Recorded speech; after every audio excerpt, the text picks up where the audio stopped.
KBS는 다 영어로 진행되는 게 기본이긴 합니다. 외국인과 한국의 스타트업들이 서로 어울려지는 걸 목표로 하기 때문에 영어가 기본이긴 하지만 마곡에서 많은 아주 한글로 국내 스타트업과 해외 진출을 돕고 있는 한국 엑셀러레이터들 그리고 투자자들을 모시고 교류할 수 있게끔 만들어 주려고 하고 있고요. 반면에 이제 그 매월 마곡에서 진행을 하지만 또 같은 비슷한 시기에 용산과 이태원에서도 글로벌 스타트업들의 교류 네트워크를 이제 다음 달부터 계속 계획하고 있습니다. 그래서 오늘 오신 마곡에서의 스타트업 그라인드는 이제 한글로 편하게 한국인 엑셀러레이터 대표님을 모시고 글로벌 진출에 대한 이야기를 듣는 자리이고요. 다음 달에 있을 스타트업 그라인드의 행사는 이제 용산, 이태원 인근에서 글로벌 스타트업들과 글로벌 엑셀러레이터들이 같이 어울리는 그런 자리로 꾸며질 계획입니다. 향후에 이제 스타트업 그라인드 행사에 관심 있으신 분들은 매월 진행되는 저희 행사 계속 관심 가져주시고요. 협회에서 하고 있는 행사들이 계속 뭔가 이어지고 있습니다. 여기 마곡 포함해서 뭐 용산이나 이태원이나 혹은 강남이나 많이 있을 거니까 많이들 참여하셔서 여기 와 계신 분들이 대부분 스타트업이고 또 투자자들이십니다. 그분들과 꾸준히 교류를 하시면 창업을 목적으로 혹은 사업을 목적으로 여기 오셨을 거니까 좋은 기회들 많이 생기지 않을까 싶습니다.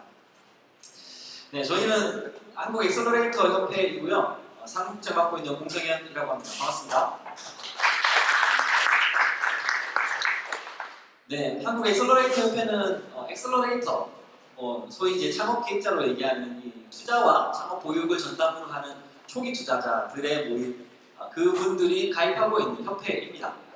그리고 이 협회가 그 중기부에 등록되어 있으면서 뭐 본원은 대전이긴 하지만 서울 마곡에 저희가 사무실을 두고 다양한 활동들을 하고 있습니다.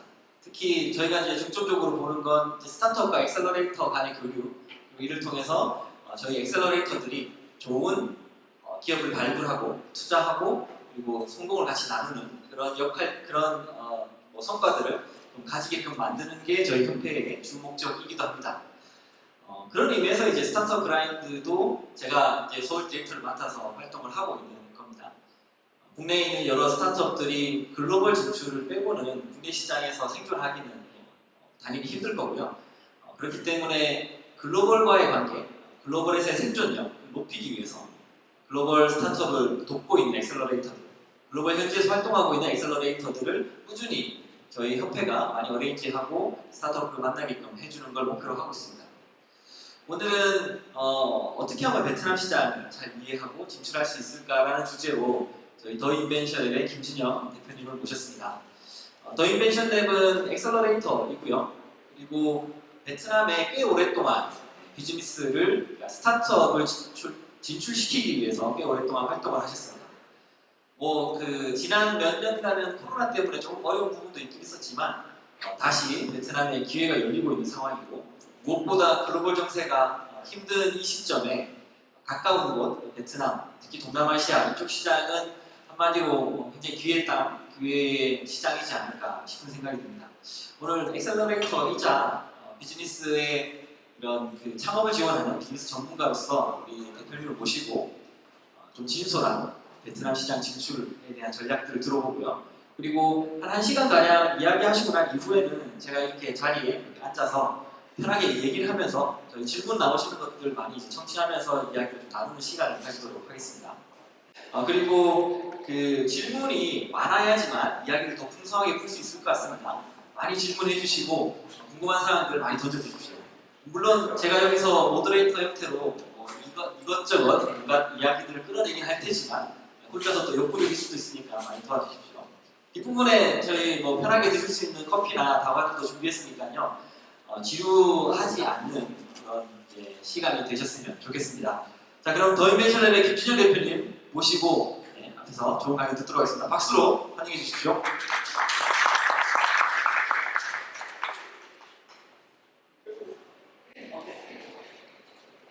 네, 반갑습니다. 소개받은 김진영 대표입니다.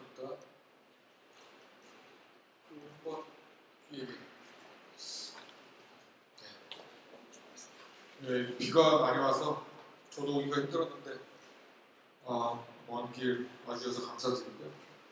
공선현 우리 국장님이 한국 엑셀러레이터 협회에서 일은 다 하신 것 같아요. 굉장히 이제 좋은 자리에 초대해 주셔서 감사드리고, 저는 이제 그 팁스 연계 투자를 열심히 하고 있고, 저희가 한 130개 정도 투자를 했습니다. 정확히 134개에 5년 동안 투자를 했는데, 본계정 투자, 펀드 계정 투자를 통해서 뭐 100여 개 이상 투자를 했는데, 그 중에 한 15개 정도가 베트남 스타트업이에요. 그래서 로컬 스타트업은 아니고 지배 구조는 이제 한국 모회사, 베트남 자회사 구조로 한국 스타트업인데 베트남에 진출한 스타트업들이죠. 그래서 로컬에서 이제 오퍼레이션을 주로 하고 있고 한국은 이제 모회사의 기능만 하고 있습니다.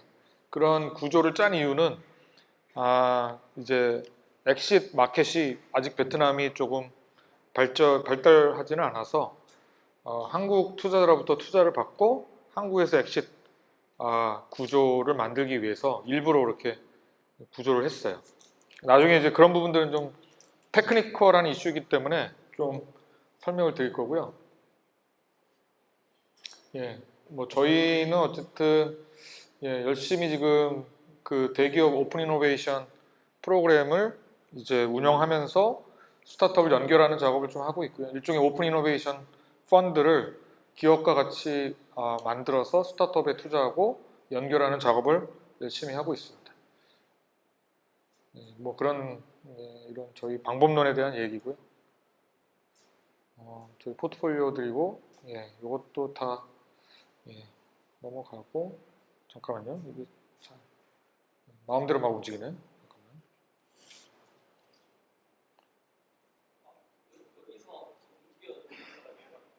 전장이요, 전장. 마지막 요 전장이요. 저희가 이제 투자한 팀들인데 베트남에 활동하고 있는 팀들이에요. 그래서 그 중에 대표적인 사업자만 좀 가지고 왔는데 이제 지금 이제 B라운드 이제 마무리 짓고 있는 그 중고 오토바이 거래 플랫폼 오케이세라고 있습니다. 오케이세. 지금 700만 명이 다운로드 됐고요. 제가 이걸 작성했던 시점 600만 명이었는데 한 달에 한 30만 명씩 늘어나는 것 같아요. 순증이. 그래서 지금은 700만 명을 돌파하고 이번에 이제 오토바이 대출 중개 사업을 시작합니다.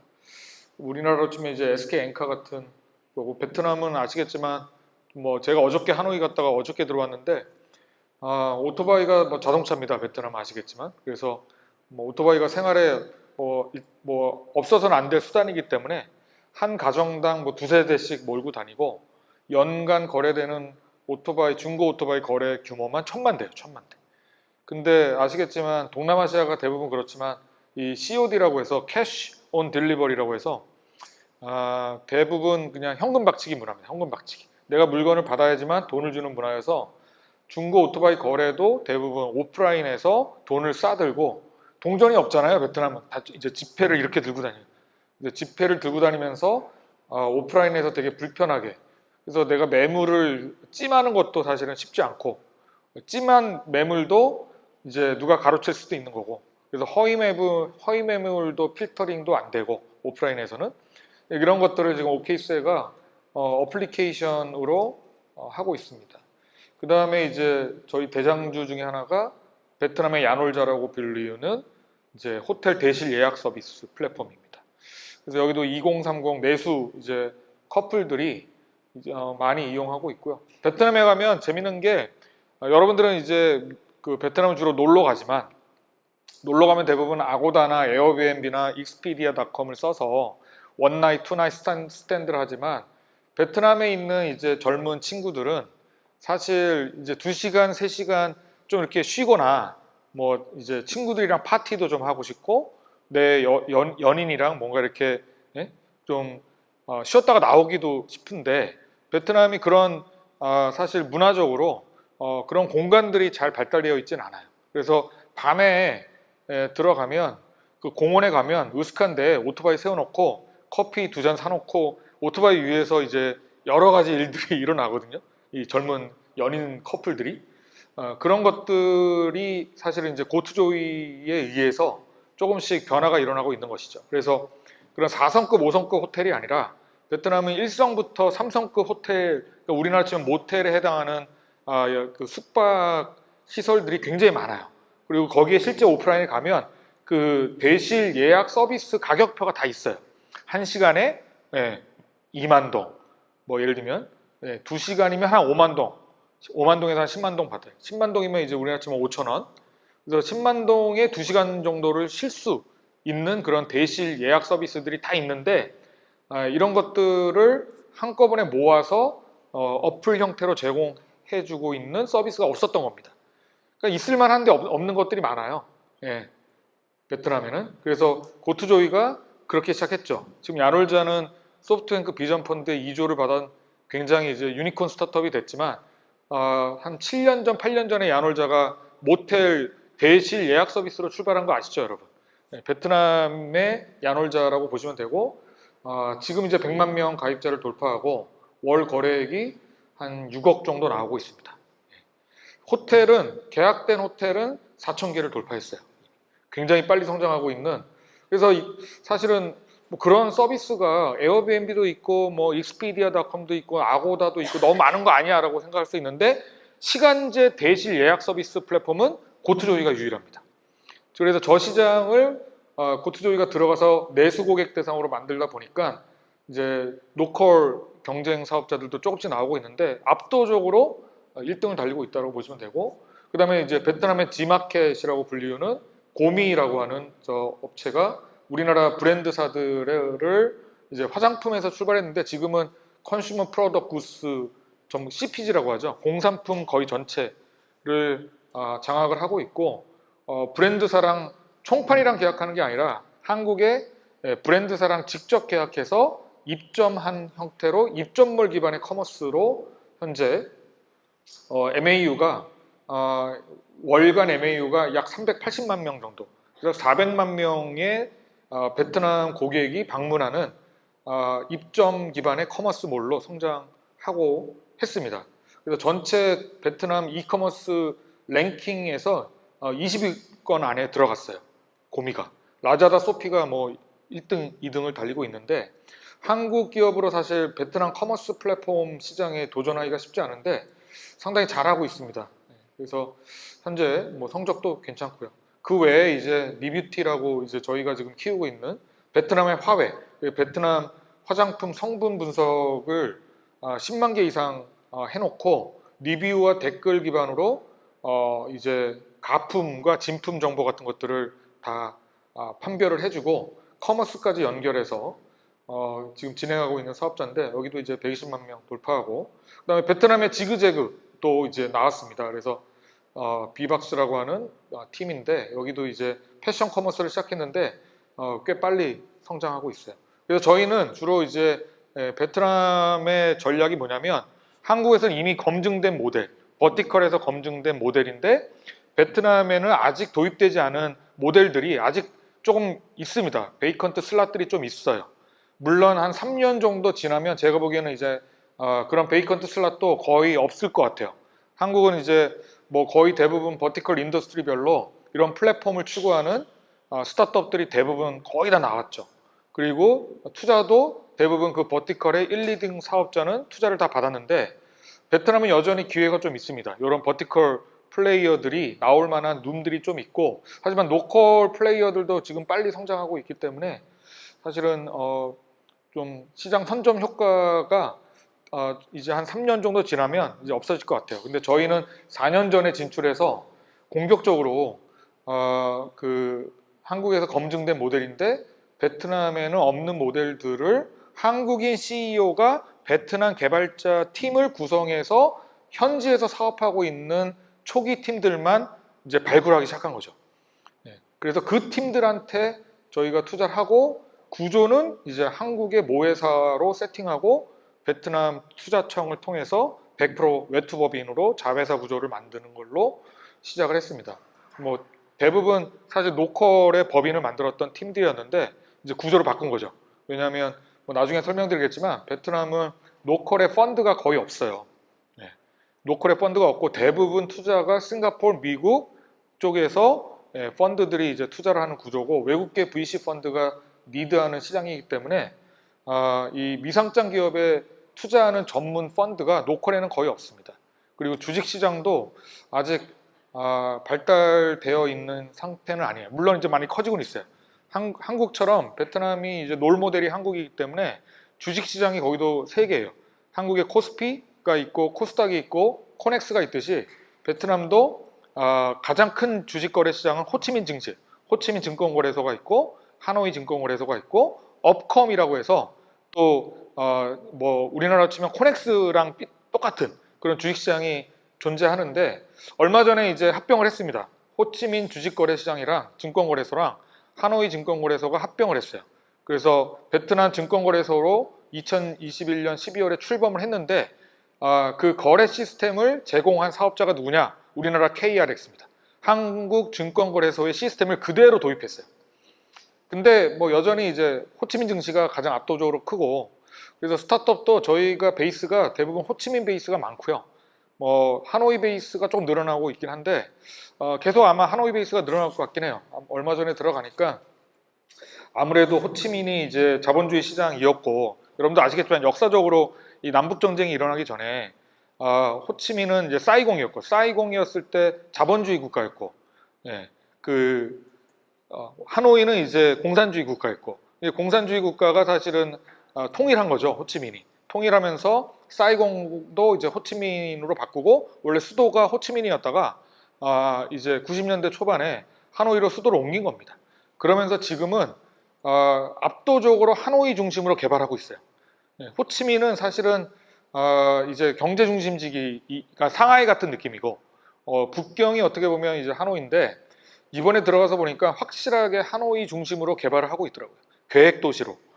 그래서 호치민은 뭐 아무래도 경제 중심지기 때문에 스타트업 입장에서는 이제 개발자 인력을 좀 뽑기도 하노이보다는 좀 편하고 자본주의적 사고방식이 굉장히 강하기 때문에 스타트업 베이스는 호치민으로 주로 많이 세팅을 해놓고 하노이를 이제 지사를 내는 형태로 운영을 많이 하고 있는데 저희 팀들도 근데 이제 이번에 들어가서 보니까 인허가 사업이라던가 조금 이제 좀 대정부 관계가 좀 필요한 사업들은 확실히 이제 하노이에서 출발하는 게 맞겠다라는 생각이 들더라고요. 다음 장 한번 보시면 베트남이 왜 매력적이냐 뭐 아시는 분도 계시겠지만 사실 이 지정학적 포지션을 저희가 고려를 하지 않을 수 없겠죠. 여러분이 이제 아세안 10개국을 딱 봤을 때 이 지도를 딱 놓고 봤을 때 이제 인도네시아를 주로 많이 얘기하시는데 인구 측면에서 보면 뭐 압도적으로 인도네시아가 1등입니다. 1억 6천만 명이기 때문에 그리고 옆에 이제 싱가포르이 붙어 있고요. 근데 싱가포르는 사실은 저 시장 자체가 크다기보다는 이제 캐피탈 시티, 그죠?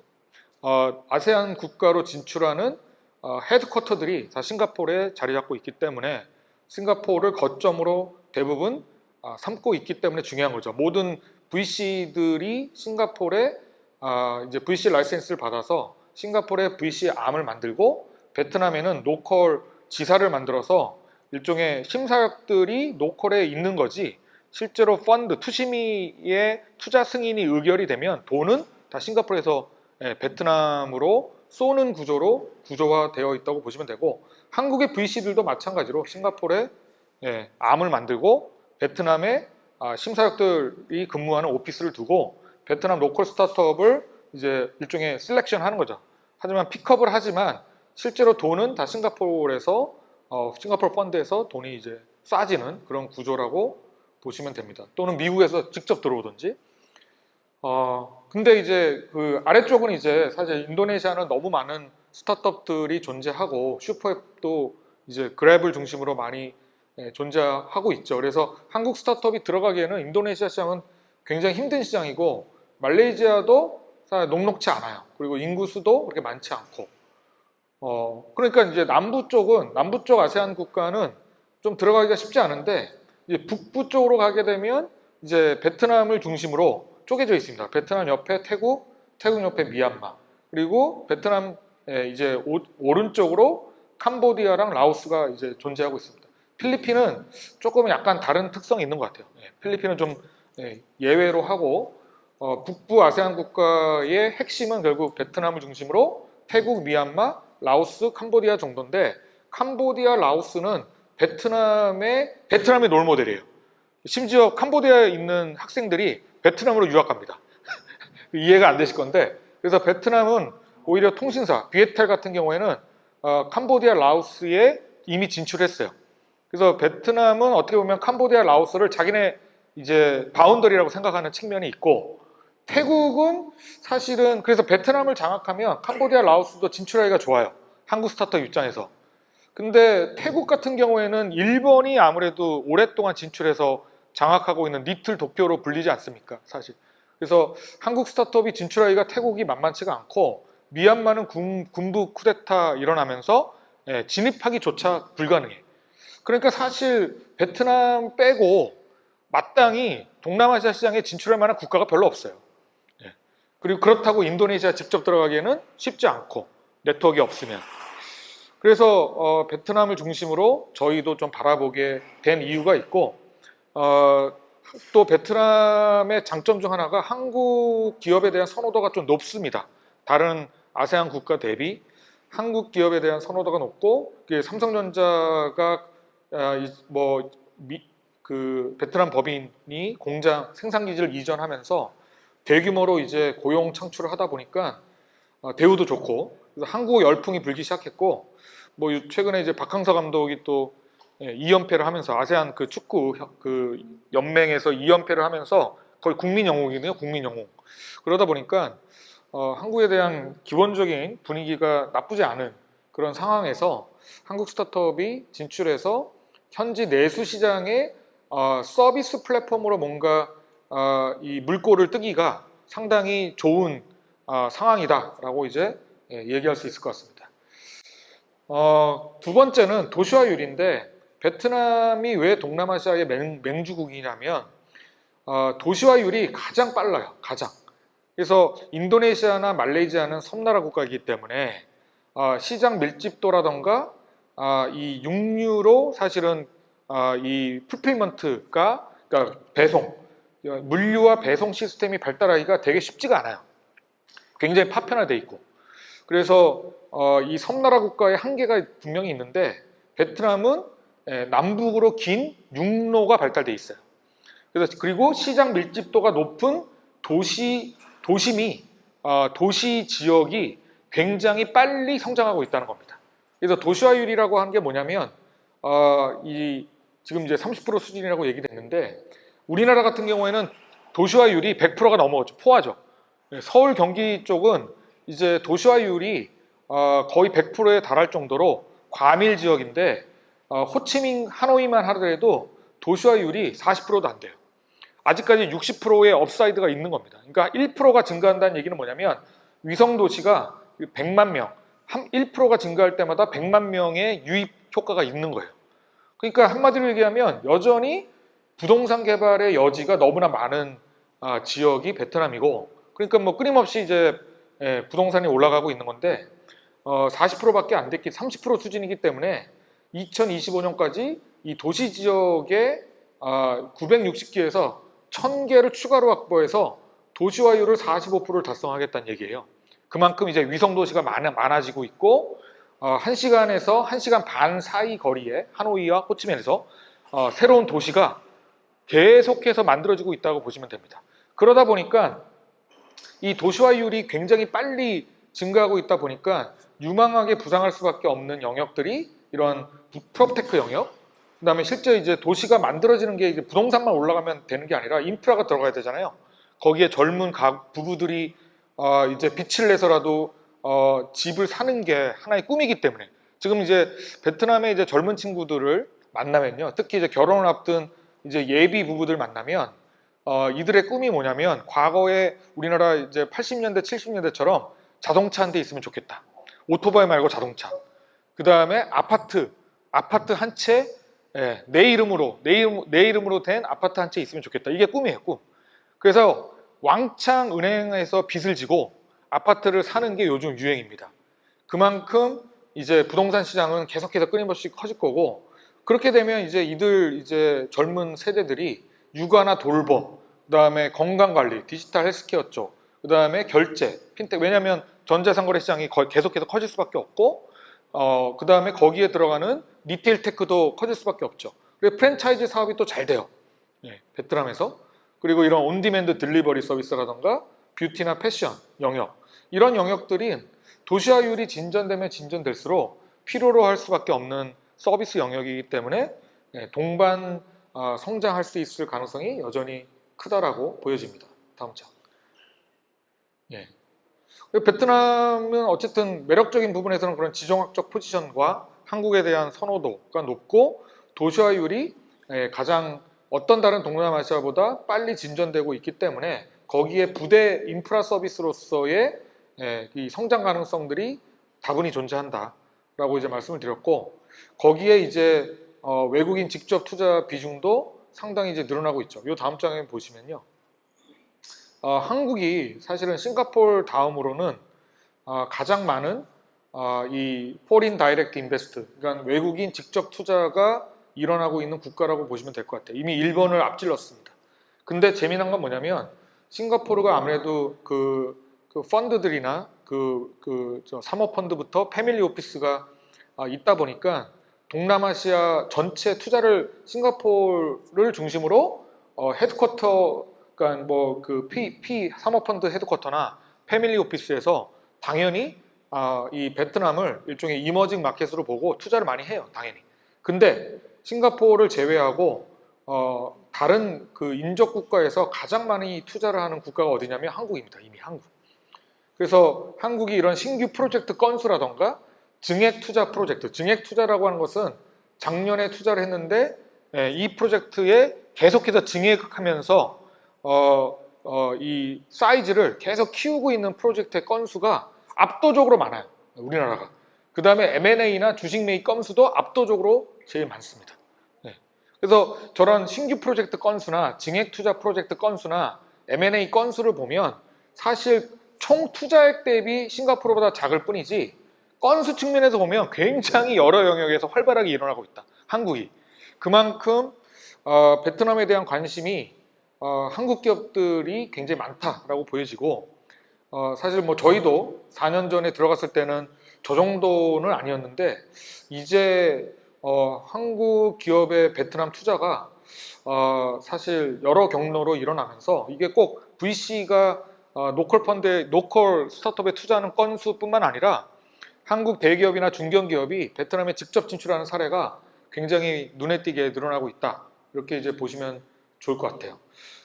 요번에 들어가니까 사실 여러분 저 베트남 비행기는요 이제 잡기도 힘들어요.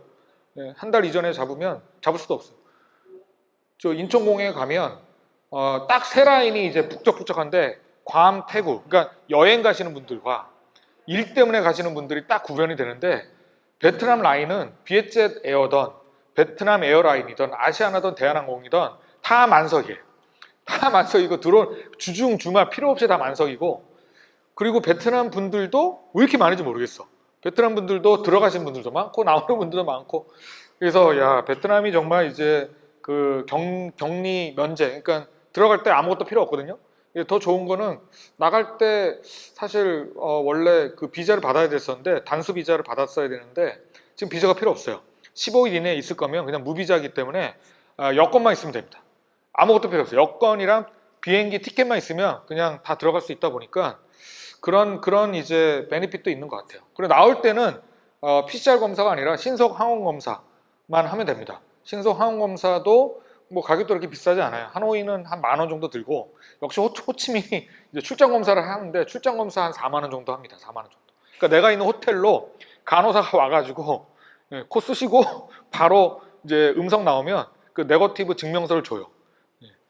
그래서 굉장히 이제 베트남은 이제 들어갔다 나갔다 하기가 되게 편한 환경이다라고 보시면 좋을 것 같고, 인구 구조와 정책적 관점에서도 베트남의 정해진 미래라고 하는 책이 있는데 조용태 교수가 쓴 꼭 한번 읽어보시기를 권유해 드립니다. 베트남의 정해진 미래에 보시면 베트남의 인구 구조가 황금 구조로 2030년 이후에 들어가기 때문에 베트남은 고성장할 수밖에 없다라고 딱 이제 베트남의 정해진 미래라고 하는 책에서 얘기를 하고 있는데, 일단 인구가 1억 정도 되는 굉장히 매력적인 시장인데다가 여러분도 아시겠지만 지금 약 3,000달러 정도 하거든요. GDP per capita 기준으로 1인당 국민소득이 3,000달러인데 금년 말에 4,000달러를 넘을 걸로 예상을 하고 있습니다. 근데 우리나라도 그랬지만 $4,000를 넘은 시점에서 $10,000까지 가는 시기가 되게 빨랐어요. 그 $4,000를 넘기가 되게 힘들었는데 베트남이 이제 금년 이후에 내년에는 $4,000를 넘습니다. 그리고 이미 이게 도심 국가별로 도시 지역별로 보면 호치민에 가시면 아마 느끼시겠지만 제가 보기에는 지금 6,670달러라고 되어 있지만 거의 $10,000에 올라왔어요. 제가 보기엔. 네. 소득 수준이 거의 $10,000 정도에 되는 것 같아요. 가격이 싸지 않아요. 호치민은 어딜 가도 가격이 이제는 많이 올라왔어요. 네. 뭐 싸다라고 하는 느낌을 제가 받은 적이 별로 없습니다. 요즘은. 웬만한 그냥 음식점 들어가더라도 우리나라 돈으로 한 7,000원 정도 내야 돼요. 7,000원. 우리나라는 지금 한 12,000원 정도 내야지 강남에서 한 끼 먹지 않습니까? 근데 호치민은 한 7,000원 정도 내야지 그냥 괜찮은 데서 한 끼 먹어요. 네, 물론 이제 쌀국수 이런 로컬 푸드 전문 프랜차이즈에 가면 한 3,000원? 4,000원 정도면 한 끼 이제 쌀국수 정도 먹는데 그냥 뭐 웬만한 이제 그 1군에 호치민 1군에 그냥 음식점에 들어가서 괜찮게 한 끼 먹는다 7,000원에서 10,000원 내야 됩니다. 실제로. 하이퐁이라고 하는 데는 이제 산업단지인데 저기에 이제 뭐 LG전자 공장도 있고 GE 공장도 있는 하이테크 공장들이 가장 많은 데가 하이퐁시인데 하이퐁도 거의 $10,000 정도 수준으로 올라왔습니다. 하노이가 지금 $5,000라고 했는데 이건 실제로 이제 가중평균 낸 수치고 체감적 수치로 느끼는 거는 하노이도 싸지 않다. 이제 제가 3년 전에 코로나 때문에 이제 코로나 이전까지 제가 2년을 이제 들락달락 할 때 이제 하노이 물가와 호치민 물가가 딱 2배 차이 났어요. 하노이가 호치민의 절반 가격이었어요. 뭐든지. 근데 지금은 거의 한 80% 수준 따라온 것 같다는 생각이 들고요. 다낭시도 제가 보기에는 저거보다는 많이 올라온 것 같다는 생각이 듭니다. 어쨌든 베트남 전체적으로 봤을 때 인구 밀집도가 가장 높은 지역은 절대 싸지 않다라고 이제 말씀드리고자 하고요. 그 다음에 이제 인구 구조와 정책 관련해서도 살펴보면 아시겠지만 2007년부터 임금 황금기에 이제 돌입했다고 얘기하고 있고요.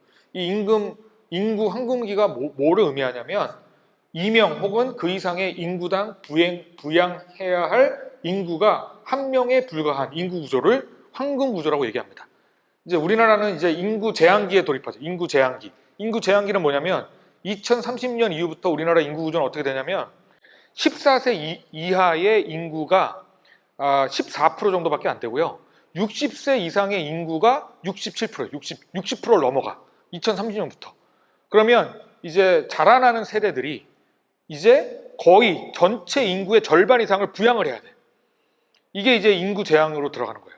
그러니까 출산율 지금 20만 명 이제 저희가 이하로 거의 떨어지고 있지 않습니까? 베트남의 출산율은 얼마인 줄 아세요? 1년에? 150만 명이에요. 150만 명. 150만 명이 쭉 20년 동안 갑니다. 20년 동안. 그러면 이 시장을 어떻게 이길 수 있냐는 거예요. 도대체. 그러니까 이게 조영태 교수는 그걸 인구 배당 효과라고 얘기합니다. 인구 배당. 인구 배당금을 가장 많이 가져갈 수 있는 구조가 베트남 구조다. 그러니까 여기서 말하는 인구 배당금이 뭐냐면 딱 저거예요. 저거. 부양해야 될 인구의 수가 1명 이하이거나 거의 없는 구조. 그러니까 뭐예요?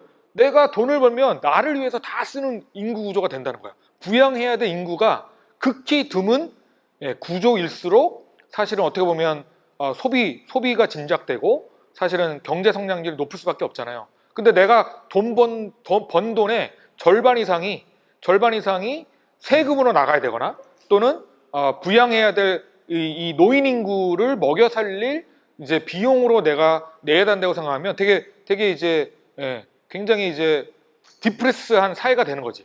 내가 돈 벌어서 뭐해? 다 세금으로 나가는데. 그러니까 사실 일할 의욕도 떨어지고 경제 성장도 사실은 정체기에 이제 돌입할 수밖에 없고 그런 이제 우울한 사회가 2030년, 40년부터 우리나라는 시작되는데 얘네는 2030년, 40년부터 시작인 거야. 그때부터 이제 완벽한 이제 종구조가 만들어지면서 전 세계 시장에 메이저 스트림으로 들어간다라고 하는 것을 이제 조영태 교수는 강조하고 있는 것이죠. 그래서 이게 이제 2050년 기준의 인구 피라미드 구조인데 지금 베트남은 피라미드 구조거든요. 피라미드. 이 피라미드가 2050년에는 이렇게 종구조가 되면서 완벽한 임금 황금기를 구가한다는 거예요. 예. 이 중간에 이제 허리 세력이 가장 많은 이제 종구조인데 우리나라는 어떻습니까? 우리나라는 2050년에 이렇게 된다는 거예요. 예. 저렇게 되는 이제 인구 구조는 사실 희망이 없다라고 얘기하는 거죠.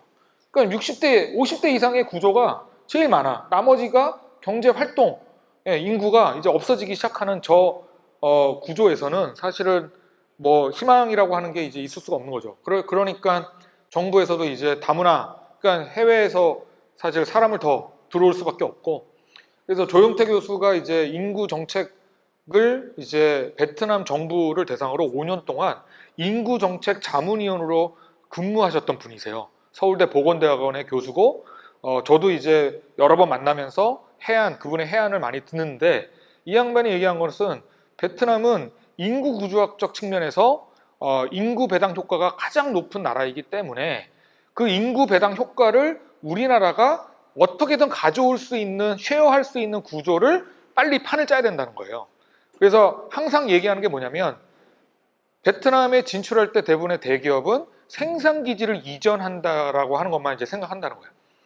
마치 과거의 중국처럼. 그러니까 생산기지를 이전함으로써 값싼 노동력을 우리가 베트남에서 획득할 수 있는데, 그것만으로는 인구 배당 효과를 쉐어하기가 쉽지 않다는 거예요.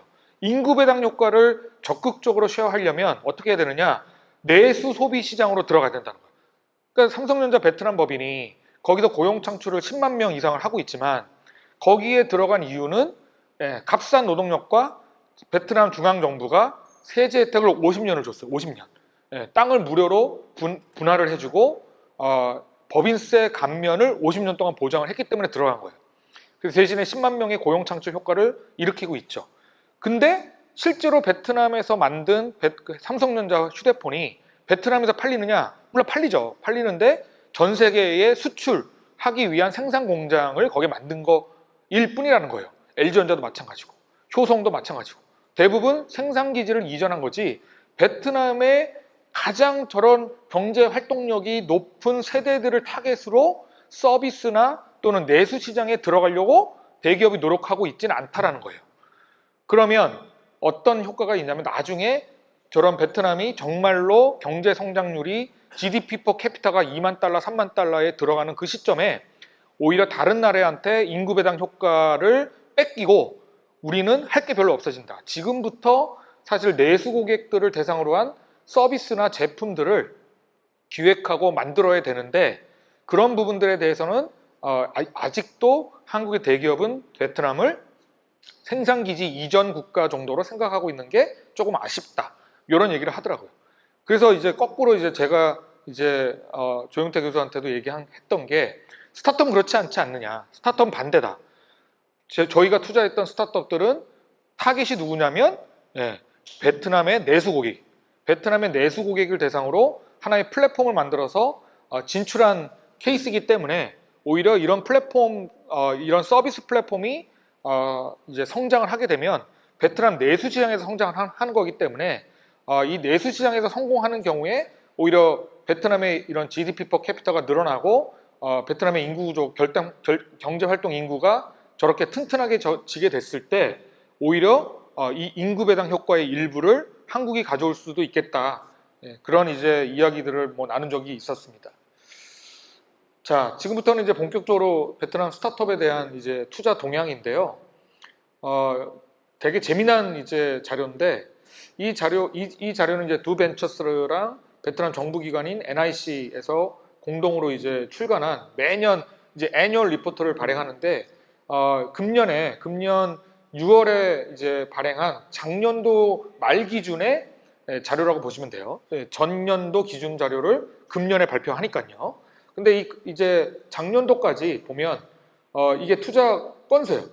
총 투자 규모랑 건수인데, 거의 전수조사를 하다시피 해서 이제 이 정보를 게더링 하는데, 저희도 참여하고 있습니다. 그래서 저희한테도 이제 엑셀 시트를 보내와서 저희가 투자했던 팀들에 대한 투자 금액, 뭐 건수 이런 걸 다 조사를 하는데, 이것들을 이제 전체적으로 정리를 해가지고 이제 발표를 하는 보고서인데, 깜짝 놀란 게 2021년에 165건 정도의 스타트업 투자 건수는 발생을 했고, 전년 2000년 대비 57%가 증가한 수치고요, 이게. 그다음에 총액 기준으로 보면 14억 달러 정도로 조사가 됐어요. 14억 달러면 이제 하나 기준으로 1조 한 6천억 정도 되는 건데 여러분도 아시겠지만 우리나라가 작년 말 기준으로 스타트업에 들어간 모태펀드 기금, 운용 자금이 약 10조 정도 돼요. 예, 그러니까 모태펀드 운용사들이 민간 기금과 모태펀드 기금으로 스타트업에 투자한 유동성이 약 10조 정도 되는데 베트남이 사실 2013년부터라고 하지만 사실상 2016년부터 베트남 가기부가 국가 창업의 해라고 2016년에 이제 스타트업 육성 지원 정책을 처음으로 2016년도에 발표하면서 2018년 정도부터 사실은 해외에 있는 VC 펀드가 베트남 로컬 스타트업에 투자하는 원년은 2018년이라고 보시면 돼요. 그러니까 2018년부터 급격하게 외국계 VC 펀드의 베트남 로컬 스타트업의 투자가 일어나기 시작했고 저희도 2018년에 들어가서 베트남의 스타트업, 한국 스타트업이긴 하지만 어쨌든 로컬에서 개발자들을 뽑아서 로컬 법인을 만들어서 활동하고 있는 스타트업의 투자를 2018년부터 이제 시작을 했는데 2018년부터 이제 시작한 나라치고는 4년밖에 안 됐는데 사실상 투자 규모의 수준은 한국의 7분의 1 정도로 따라잡았다는 겁니다. 여전히 이제 10조라고 하는 규모를 이길 수는 없겠죠. 베트남이. 하지만 놀랄 정도로 스타트업의 유동성이 높아지고 있다는 거예요. 네, 저희가 생각한 것 이상으로.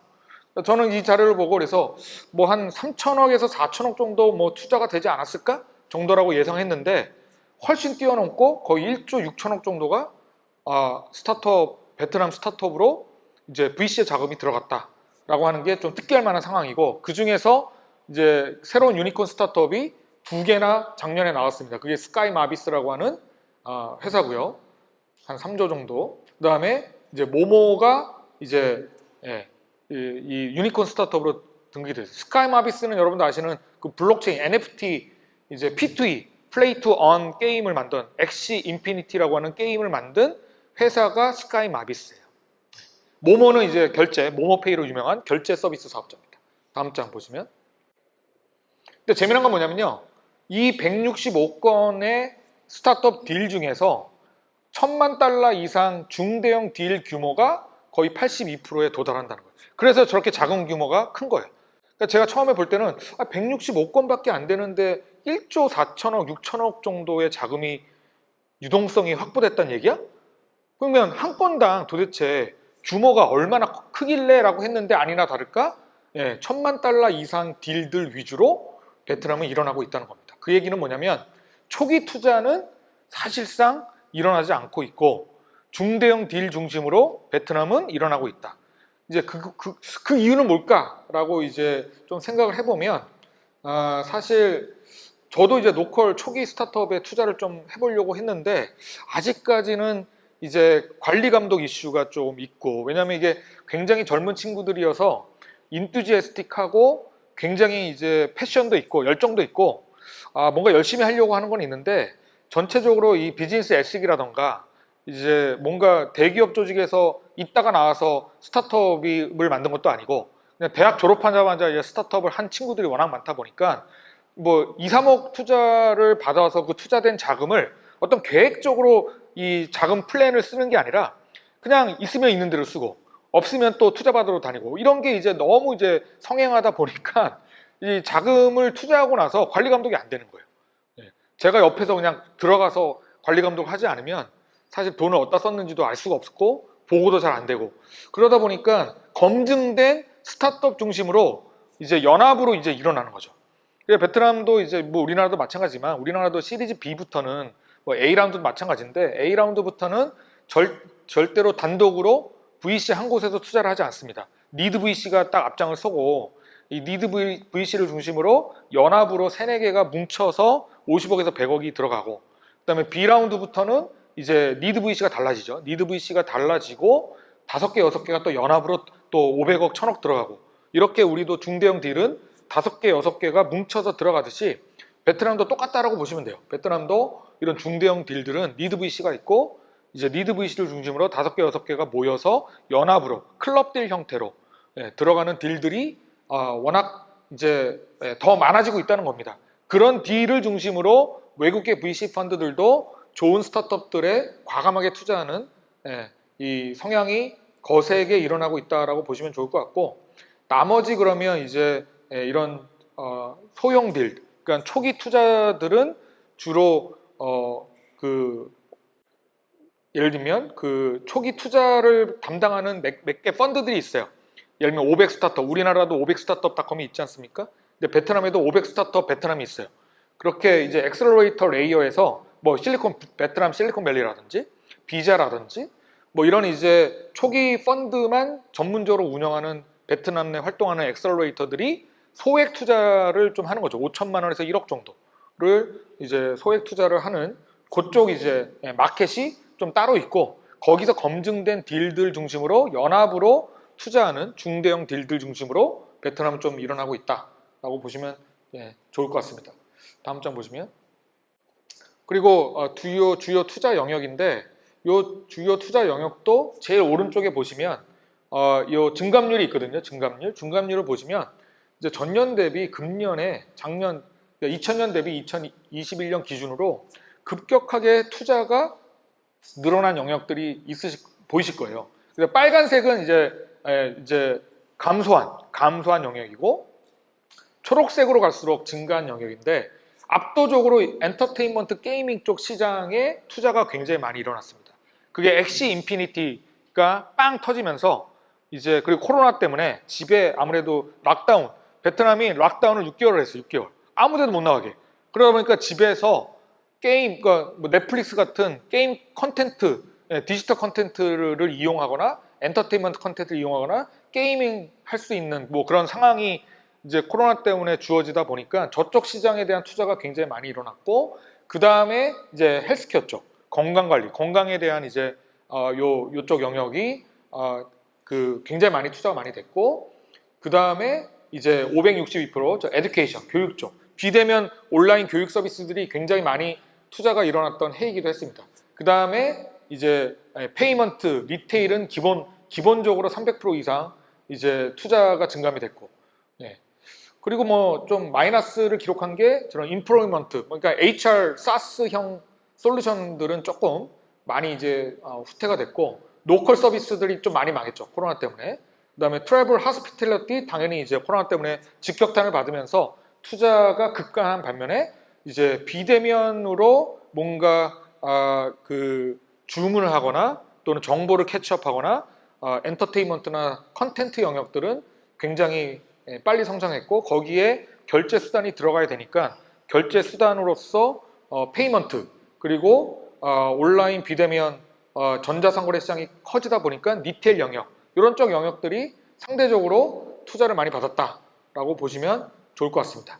그래서 이런 HR이나 이제 로컬 서비스나 트래블, 광고, 마케팅 영역은 하락세였고, 작년에 굉장히 투자가 많이 급증한 영역은 B2C 같은 영역에는 이런 커머스, 리테일과 결제 결합도가 높아지고 자기 개발이나 교육열이 높기 때문에 에듀케이션, 그다음에 코로나로 인한 비대면 교육 서비스의 급증, 또 외출 자제에 따른 컨텐트 오락, 게임 수요의 급증이 시장을 좀 견인했다. 근데 B2B 쪽은 이제 코로나로 인해 구조조정과 이제 휴먼 네이버를 대체할 수 있는 이런 비즈니스 자동화 솔루션, 사스 솔루션 같은 것들이 빠르게 이제 좀 진전이 되고 있다라고 보시면 좋을 것 같습니다. 다음 장 보시면, 요거는 이제 한국 투자기관의 베트남 투자 트렌드인데, 로컬 펀드들이 있죠. 근데 저기도 이제 미팅을 하면 로컬의 펀드 계정을 설정하는 게 아니라 다 싱가포르의 펀드 계정이 다 있어요. 그러니까 베트남은 아직까지 우리나라처럼, 여러분도 아시겠지만 우리나라는 여신관리법상 금융위 관리 감독을 받는 벤처 캐피탈이 있고 중기부의 관리 감독을 받는 벤처 캐피탈이 따로 있어요. 저희 같은 창업기획사나 창투사는 중기부의 관리 감독을 받습니다. 근데 그 관리 감독의 기준이 되는 게 벤처 투자 촉진법이에요. 원래는 벤처 기업에 관한 육성 특별 지원법인데, 이 특별법이 제정되면서 일종의 운용사, GP 라이센스를 따서 투자 조합을, 펀드를 만들 수 있는 일종의 인허가를 받을 수 있는 기관들을 그 법 제도 내에서 사실 정부가 육성할 수 있는 법 체계가 있는데, 베트남은 그런 법 체계가 아직 없어요.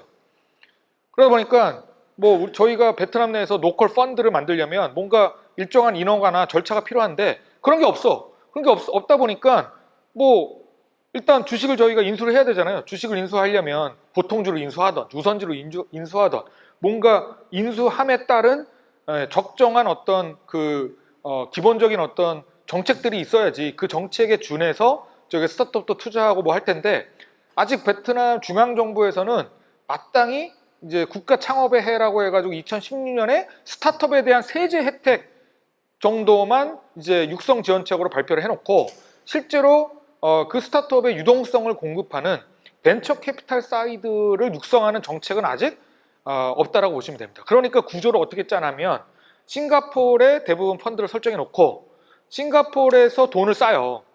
하지만 이제 찍새 역할을 하는 찍새가 있어야 되지 않습니까? 심사역들이 일할 수 있는 오피스는 로컬 오피스는 지역에다 두는 거예요. 그래서 이제 심사역들이 베트남에서 활동을 하지만 실제로 투심인은 이제 싱가포르 펀드에서 이제 투자 승인이 있어야지만 이제 돈이 싸지는 그런 기본적인 형태의 구조를 갖고 있고 한국은 아시겠지만 모태펀드 운영사 자체가 해외 법인에 투자하는 게 극히 제약적입니다. 컴플라이언스 이슈도 있고 그래서 모태펀드 운용사들은 사실 한국 스타트업이 아닌 해외 스타트업에 투자하는 게 굉장히 쉽지 않아요. 물론 못하는 건 아닌데 외환거래법상 절차도 까다롭고 저희도 이제 개인투자조합과 벤처투자조합은 이제 금년 하반기에 지금 결성 준비 중이고 이제 상장사랑은 이제 투자 합자조합을 만들어서 합자조합을 이제 운영하고 있는데 개인 투자조합도 그러면 이게 중기부의 관리 감독을 받는 조합이니까 해외 투자가 불가능하지 않을까라고 생각하시는 분들 많죠. 근데 개인 투자조합은 또 해외 투자가 가능합니다. 50%까지만 창업 3년차 미만의 초기 기업에 투자를 하고 한국 기업에 투자를 하고 나머지 50%는 해외 투자도 가능해요. 사실은. 물론 이제 외환거래법상 한국은행의 송금 절차에 대한 신고를 해야 되지만 귀찮고 번거로운 절차가 있긴 하지만 해외 투자가 가능하기 때문에 오히려 개인 투자조합을 레버리지로 사실은 싱가포르에 본사를 둔 베트남 법인에 저희가 이번에 투자를 하거든요. 투자 확약을 했고 한번 저희도 시범적으로 한번 해보려고 중기부에 이제 문의를 하니까 개인 투자조합도 해외 투자 가능하다 하시라라고 얘기하더라고요. 그래서 근데 하다가 또 이게 또 나중에 또 뒤탈 나는 거 아닌가 좀 걱정되기는 한데 일단 한번 과감하게 한번 해보려고 준비를 하고 있습니다. 그래서 대부분 이제 싱가포르에 베트남도 펀드가 그런 구조로 베트남은 투자가 되다 보니까 베트남의 스마트한 로컬 스타트업도 구조를 어떻게 짜냐면 싱가포르에 모회사를 만들어요. 그러니까 유학 갔다 온 친구들은 대부분 삼성전자나 이런 데 좋은 데다 취업을 하는 게 아니라 이제 듣고 보고 배운 게 많으니까 베트남에는 왜 이런 서비스가 없지? 이런 이제 질문을 해요. 똑똑한 애들은. 유학 갔다 온 애들은. 그러면 유학 갔다 온 애들끼리 모여서 자수성가에 대한 어떤 열정이 너무나 뛰어난 국가이기 때문에 젊은 친구들이 취업을 하는 게 아니라 어차피 취업해봤자 월급 50만 원에 시작하니까 취업하지 않고 오히려 우리가 각출해가지고 스타트업을 하자라고 하는 친구들이 한국보다 많은 나라가 베트남입니다. 그래서 베트남 스타트업을 만나면 영어를 잘해요. 근데 얘네들을 딱 이제 백그라운드를 딱 물어보면 대부분 외국에서 유학한 애들이 많아요. 특히 영국과 미국에서 유학한 애들이 많고 이런 애들이 주로 취업을 하는 게 아니라 스타트업을 합니다. 그러니까 이게 우리나라랑 다른 거야. 그러니까 우리나라는 지금 많이 나아졌긴 했지만 대부분 대학생들이 좋은 대학교 나오면 대기업에 취업하거나 공무원 시험을 보느라고 난리잖아요. 스타트업을 창업한다? 이거 되게 쉽지 않아. 근데 베트남은 자수성가를 통해서 내가 성공하겠다라고 하는 이 열정이 굉장히 높은 국가예요. 왜냐하면 패망 이후에 아무것도 없었잖아요. 아무것도 없는 나라에서 이제 외국 자본에 의해서 성장한 나라이기 때문에 기본적으로 젊은 애들이 기본적으로 창업에 대해서 굉장히 긍정적이고 창업을 통해서 내가 성공하겠다라고 하는 열정이 한국의 100배 이상인 것 같아요. 제가 보기엔. 그래서 저희도 베트남에 진출하게 된 배경이 거기 있었어요. 2018년에 제가 호치민 하노이에 이제 한 달 왔다 갔다 하면서 한 달 살기를 했는데 거기에서 이제 만난 젊은 친구들의 열정이 한국은 이제 올 때마다 느끼는 게 이제 뒷방 이제 늙은이들이 모여가지고 그냥 담소나 나누는 그런 분위기잖아요. 그냥 뭔 얘기해도 힘들대. 뭔 얘기해도 힘들고 항상 부정적이야. 패시미스틱이야. 옵티미스틱한 것보다는 마진도 박하고 내가 여기서 해서 이게 경쟁이 될까 항상 걱정이고 투자자들 만나면 맨날 까이고 그러니까 스타트업을 만나도 뭔가 이게 희망적인 얘기를 하는 것보다는 굉장히 힘들다 죽겠다 이런 얘기를 하니까 이제 되게 쓸쓸한 나라인데 베트남은 그냥 애들이 미친 듯이 그냥 막 아이디어를 막 얘기하고 이게 말도 안 되는 막 아이디어를 가지고 나 이거 가지고 내가 뭐 1억 천금을 내가 벌 거다라고 막 자신감 있게 얘기하는 거 보면서 야 여기는 좀 다르구나. 뒤통수를 한 대 맞은 것 같은 느낌이었거든요. 제가 2018년에 나갔을 때. 그래서 여기서 뭔가 해야겠다. 한국에서 할 게 아니라 여기서 기반을 다져야겠다라고 생각하고 이제 진출을 했는데 그래서 좋은 팀들을 많이 만났죠. 운 좋게도. 근데 여전히 이제 문제는 뭐냐면 이게 약간 정보가 비대칭적인 거예요. 그러니까 스타트업들은 많이 나오는 반면에 이 스타트업의 유동성을 공급해 줄 수 있는 VC들은 상대적으로 이제 공급 사이드가 약해. 공급 사이드가 많지 않고 로컬의 VC 펀드들이 만들어질 수 있는 정책적 환경이 안 되다 보니까 외국계 VC 펀드들이 주로 로컬 스타트업에 투자를 하는데 로컬 스타트업에 투자하는 이 구조도 보니까 똑똑한 스마트한 젊은 애들은 베트남에 본사를 만드는 게 아니라 싱가포르에 본사를 만들고 베트남의 자회사를 만들어서 싱가포르로부터 투자를 받아서 싱가포르에서 엑시트하는 구조를 이제 하고 있더라고요. 제가 그걸 보면서 그럼 우리도 싱가포르에다가 본사를 만들고 그러니까 내가 이제 스타트업 한국인 CEO가 있는 스타트업에 투자할 때 그러면 싱가포르에 본사를 두는 게 좋을까? 한국에 본사를 두는 게 좋을까? 고민을 많이 했죠. 근데 싱가포르에 본사를 두는 게 어리석다고 생각한 건 뭐냐면 싱가포르에 본사를 베트남 로컬 스타트업이 두는 이유는 싱가포르 VC 펀드를 인바이트 하려고 끌어당기려고 이제 하는 건데 내가 싱가포르에 살 것도 아닌데 당장 싱가포르의 우리 한국인 CEO들과 베트남 개발자들이 만든 이 오거나이제이션 조직을 본사를 싱가포르에 둔들 펀드레이징이 잘 될까?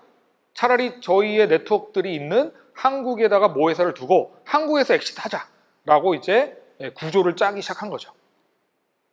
저희도 저기 이름 들어가 있는데 저희도 베트남 현지에서는 그래도 조금씩 알려지기 시작해서 포린 펀드로 이제 조금씩 이제 포지셔닝 조금씩 하고 있습니다. 다음 장 보시면 요거는 이제 베트남의 유니콘 스타트업 현황인데 재미나게도요. 싱가포르가 제일 많아요. 싱가포르는 제일 많은 이유가 싱가포르 내수 시장이 크기 때문에 쟤네들이 있는 게 아니라 캐피탈 시티이기 때문에 헤드쿼터를 저기다 둔 거예요. 그래서 모든 동남 아세안의 유니콘 스타트업의 본사는 대부분 싱가포르에 두죠. 그랩도 당연히 본사가 싱가포르입니다. 근데 원래 본사가 싱가포르이 아니었어요. 어딘지 아세요? 그랩이 말레이시아. 근데 인도네시아인가? 하여튼 그랩이 본사가 인도네시아 아니면 말레이시아 둘 중에 하나인데 싱가포르로 이전한 거예요. 몇 년 전에. 그다음에 인도네시아가 이제 고재기 데카콘이고 유니콘이 제일 많아요. 당연히 인구 비례하게 가는 거죠. 그다음에 이제 베트남이 제일 많아요. 베트남이 2018년 정도부터 스타트업 투자가 일어난 나라 치고는 가장 빨리 유니콘 스타트업이 나온 국가 중에 하나입니다. 6개가 나왔어요. 우리나라의 유니콘 스타트업이 몇 개인 줄 아세요, 여러분? 11개입니다. 11개. 우리나라 11개인데 우리나라는 근데 스타트업 히스토리가 그래도 한 10년은 넘었지 않습니까? 그죠? 10년은 넘었지만 베트남은 이제 4년, 5년밖에 안 됐는데 유니콘 스타트업이 6개나 나왔고요. 나머지는 사실은 그렇게 크게 나오지 않고 있는 상태인 거죠. 그러면 앞으로 베트남이 더 많이 나올 것인가? 라고 했을 때 저는 계속해서 유니콘 스타트업이 가장 많이 나올 만한 나라가 베트남이지 않을까. 그리고 그 베트남에서 유니콘이 나와서 뭐 싱가포르로 본사를 이전할 수는 있겠죠. 베트남 모회사를 플립을 싱가포르 할 수는 있겠지만 베트남이 그만큼 스타트업들한테는 매력적인 국가가 되고 있다라고 이제 보여지고요. 다음 장 보시면 그런 베트남 유니콘 스타트업들에 대한 소개입니다. 그래서 게임 커뮤니케이션 분야의 2개. 그래서 VNG라고 여러분 잘로라고 아세요? 잘로? 베트남에 가면 카카오톡을 안 쓰고요. 잘로라고 하는 메신저, 로컬 메신저가 1등입니다. 1억 명을 갖고 있는. 그래서 베트남도 잘 보면 유일하게 자국 내의 VNG, 자국 회사가 만든 카카오처럼 잘로라고 하는 로컬 메신저가 장악을 하고 있어요. 그래서 라인이라던가 카카오가 참 들어가기 쉽지 않은 나라가 베트남이고요. 그 다음에 스카이마비스라고 하는 엑시 인피니티라고 하는 P2E 요 블록체인 기반의 서비스로 빵 터진 기업이 이제 유니콘 대열에 합류했습니다. 다음 장 보시면 그 다음에 핀테크 분야예요. 결제 분야.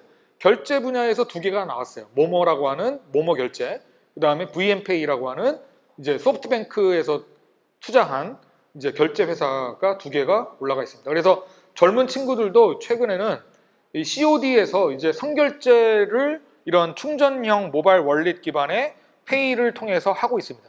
그러니까 베트남의 페이는 우리나라의 페이와 좀 달라요. 모바일 페이랑 좀 틀려. 우리나라는 이제 그러면 여러분 네이버 페이나 카카오 페이 같은 경우에는 여러분의 은행 계좌, 인터넷 뱅킹 계좌랑 연동되어 있잖아요. 그래서 내가 네이버 페이로 결제하는 순간 내가 연결되어 있는 인터넷 뱅킹 계좌에서 실시간으로 빠져나가잖아요, 돈이. 베트남은 인터넷 뱅킹 요 가입률이 그렇게 높진 않아요, 아직. 빨라지고 있지만. 그리고 신용카드 문화가 아직 아닙니다. 신용이라고 하는 게 이제 생기고 있어요. 그러니까 크레딧 카드 보급률이 5%도 안 돼. 그럼 얘네들이 왜 결제가 저렇게 발달되고 있냐면 얘네들은 충전 방식이야. 예, 그래서 자기가 예를 들면 10만 원을 자기 뱅크에서 이제 모모페이에 충전을 해놓고 10만 원이 차감되는 방식이라고 보시면 돼요. 그래서 모모페이 API가 연동되어 있는 이 전자상거래 업체가 계속해서 늘어나고 있는 거죠. 그래서 모모페이, 잘로페이 그런 페이들이 대부분 충전형 결제를 지원하는 플랫폼이라고 보시면 되고 그 중에서 가장 빠르게 성장하고 있는 데가 모모페이라고 보시면 돼요. 다음 장 보시면요. 그리고 나머지가 이커머스 분야입니다. 그래서 잘 보시면 베트남은 유니콘이 나오는 분야가 딱 세 개 분야로 지금 이제 어느 정도 그 영역, 그 인더스트리는 성장하고 있다고 보시면 돼요. 그게 결제 영역, 두 번째가 게임, 엔터테인먼트 영역, 세 번째가 이커머스, 전자상거래 영역이라고 보시면 돼요. 그러니까 이 영역 다음에 나올 수 있는 영역이 어딜까요? 예. 제가 감히 예상컨대 프롭테크 분야 굉장히 유망합니다. 프롭테크. 부동산이 계속해서 발달되어 있고 한국의 시공사들이 이제 별로 힘을 못 써요. 예. 그러니까 이제 베트남은 베트남 자국 내 주택 사업자들과 건설 사업자들이 어느 정도 수준에 올라갔어. 그러니까 한국 기업들도 대부분 이제 시행 비즈니스에 관심이 있어요. 시행 비즈니스. 토지를 매입해서 토지를 파는 시행권을 라이센스를 따가서 20년, 30년간 개발하는 그런 사업 쪽에 다 몰빵하고 있는 거지. 뭐 건설하고 뭐 이게 주택 뭐 공급해가지고 분양 차익 얻는 시장은 국내 이제 그 시공사들도 베트남에 별로 관심이 없을 정도로 빠르게 내수 시장이 커지고 있고 그 부동산 시장이 커지면 우리나라도 지금 프롭테크 시장이 커지고 있잖아요. 건설 시장에 들어가는 이런 디지털 기술을 활용한 영역들이 기본적으로 이제 각광받을 수밖에 없습니다. 그래서 프롭테크 영역 쪽을 저희도 지금 계속 좀 바라보고 있는 부분이 있고 그 다음에 리테일 쪽, 리테일 쪽에 이제 예를 들면 이런 거죠. 뭐 식자재 수발주 사스형 솔루션을 제공하고 있는 그런 플랫폼들이 조금씩 나오고 있거든요. 우리나라 치면 마켓봄 같은 마켓봄이 이번에 아마 시리즈 B 라운드 투자를 받은 걸로 알고 있는데 이런 카페나 베이커리 뭐 이런 커피숍에 식자재 수발주 관리를 이 사스 형태로 해주게끔 월정액으로 솔루션을 제공하고 있는 사업자 중에 우리나라에 제일 큰 게 마켓봄이라고 있거든요. 근데 베트남도 나오고 있어요. 왜냐하면 베트남도 카페, 베이커리가 한국보다 10배는 많거든요. 그래서 이 카페, 베이커리, 식당들이 로컬 식당들이 워낙 많은데 얘네들이 다 이 식자재 수발주 관리를 다 수기로 하고 있기 때문에 이것을 효율화하는 쪽에 시장들, 리테일 테크 쪽이 굉장히 커질 거라고 보고 있습니다. 요게 이제 실제 전자상거래랑 또 맞물리면서 또 전자상거래 시장 전체가 또 커지겠죠. 다음 장.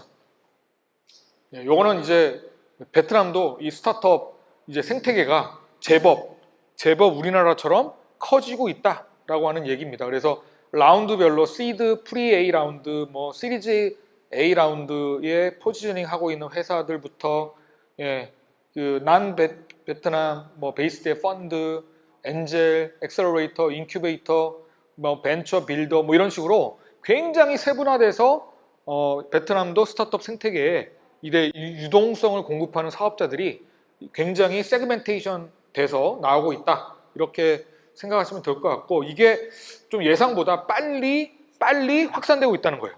예, 제가 생각했던 속도보다 굉장히 빨리 성장하고 있구나를 갈 때마다 느끼고 있다는 것이죠. 다음 장.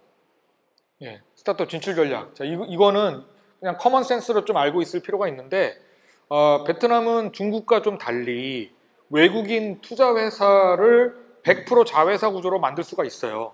베트남 투자법이 그렇게 돼 있습니다. 그래서 50% 이내, 그러니까 100% 외투법인도 만들 수 있고 뭐 합작법인도 다 만들 수가 있어요. 대부분 이제 뭐 그 한국 스타트업이 베트남에 진출할 때 한국의 모회사로 일종의 SPC를 하나 만들고 여기에 사람이 있는 게 아니라 여기는 이제 모회사가 되는 거고 이 모회사를 베트남 투자청을 통해서 투자 허가증을 발부받으면 100% 자회사를 만들 수가 있어요. 베트남 투자청의 신고를 통해서. 그래서 베트남의 그 투자청에 신고한 투자 기업들은 그러니까 외작의 기업들은 두 가지의 증서가 필요한데 하나가 이제 IRC라고 하는 투자 허가증이 있고 그 다음에 ERC라고 하는 사업자 등록증을 받아요.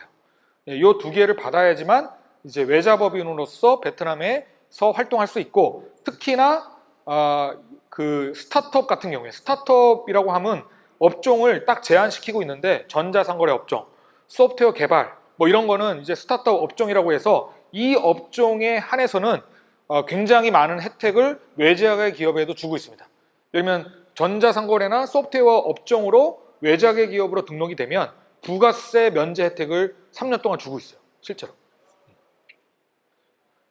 자, 그런 것들에 대한 내용이고요. 예, 다음 장 보시면 그다음에 지배구조에 대한 부분인데 지배구조는 이제 다음 장에 보시면 옵션들이 여러 가지가 있다. 옵션들이 여러 가지 있는데 저희가 이제 하고 있는 옵션은 한국의 모회사를 만들고 이제 2번 베트남의 그러니까 이 모회사로 투자를 받아서 베트남의 유상증자를 통해서 자금을 이제 보내주는 형태의 구조를 짠 겁니다. 그래서 100% 베트남 투자청을 통해서 외투법인으로 신고를 한 자회사 법인. 그러니까 오케이스에 아까 베트남의 중고 오토바이 거래 플랫폼이다. 그러면 한국의 모회사가 있는 거예요. 이게 모회사. 한국의 법인이 있고요. 그 법인이 100% 소유하고 있는 오케이스의 베트남 법인이 있는 겁니다. 그 베트남 법인에 지금 150명이 근무하고 있어요. 한국인은 그 김수석 대표 한 명 빼고 다 베트남 사람인 거예요. 사실 그래 로컬에서는 그냥 베트남 기업인 거야. 예. 이 애플리케이션을 만드는 주체가 결국 베트남 법인이니까 하지만 이제 지배구조상 이제 엑싯을 해야 되기 때문에 베트남의 모회사를 만들면 베트남에서 IPO를 하거나 베트남에서 M&A 해야 되잖아요. 근데 베트남은 IPO 시장과 M&A 시장이 아직 발달되어 있지 않기 때문에 한국에서 엑싯을 하기 위해서 모회사를 만든 겁니다.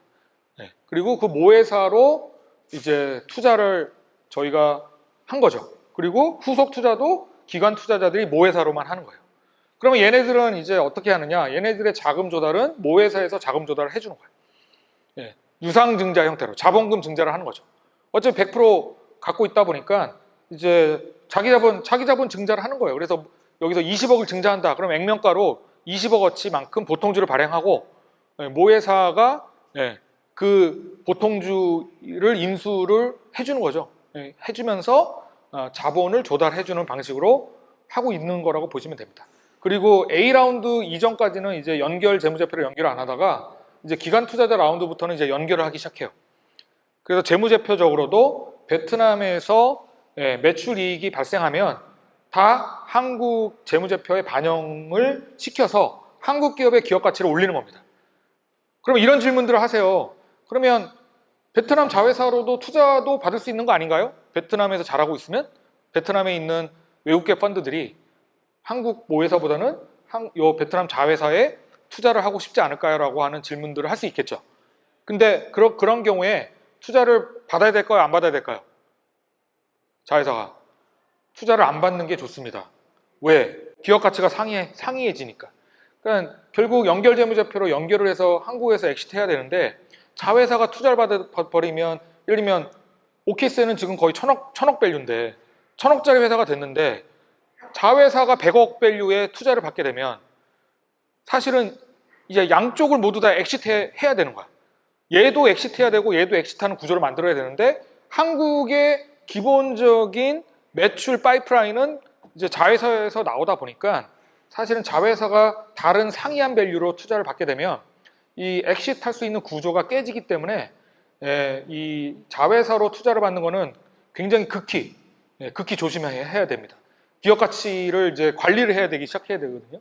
그래서 이 모회사가 결국은 이제 기관 투자자 라운드를 계속 돌면서 한국 시장에서 상장을 하든지 아니면 싱가포르로 이 모회사를 플립해서 싱가포르 시장에서 상장을 하든지 그런 전략들을 구사를 할 수밖에 없다라고 이제 저희는 생각하고 있고요. 거기에 이제 기관 투자자들도 동의를 하고 있는 거죠. 그러면 이제 두 번째 질문 같은 것들이 뭐가 나오냐면 베트남에서 번 돈 한국으로 가져오는 게 어렵지 않나요? 뭐 이런 거 중국도 마찬가지잖아요. 중국에서 번 돈 한국으로 가져오기 쉽지 않은데 베트남은 그래도 그나마 영업이익, 베트남 자회사에서 발생한 영업이익을 모회사로 송금할 수 있습니다. 당연히 똑같이 송금 절차상 이제 외환거래법이 거기도 존재하기 때문에 우리나라 똑같잖아요. 5천만 원 이상 해외에 돈이 나가면 외환거래법상 신고서를 다 작성하고 한국은행에 제출을 해야 되듯이 똑같이 베트남의 외환거래법을 준수해서 한국 모회사로 가져올 수 있어요. 저희가 회계법인으로부터 다 파악한 내용입니다. 다만 가져오는데 시간이 어마어마하게 오래 걸린다는 거죠. 우리나라처럼 빠르지 않아. 전사가 돼 있지 않아. 그러니까 미치고 팔짝 뛰는 거예요. 한번 가져오려면. 근데 못 가져올 건 아니다. 그리고 거기에 무슨 세금이 뭐 과세가 엄청 되는 거 아니라는데 영업이익을 모국으로 송금하는데 무슨 세금을 붙여요. 그거 가져오는 거지. 세금이라고 하는 것은 얘기한 대로 베트남 자회사가 매각이 됐을 때 주인이 바뀌면 매각 차익이 발생하니까 그 매각 차익에 대해서는 당연히 베트남 정부 당국에 세무 당국에 법인세를 내야 되는 거고 한국 모회사가 상장하거나 M&A가 되면 당연히 한국에서 매각 차익이 발생하는 거기 때문에 법인세라고 하는 걸 내야겠죠, 당연히.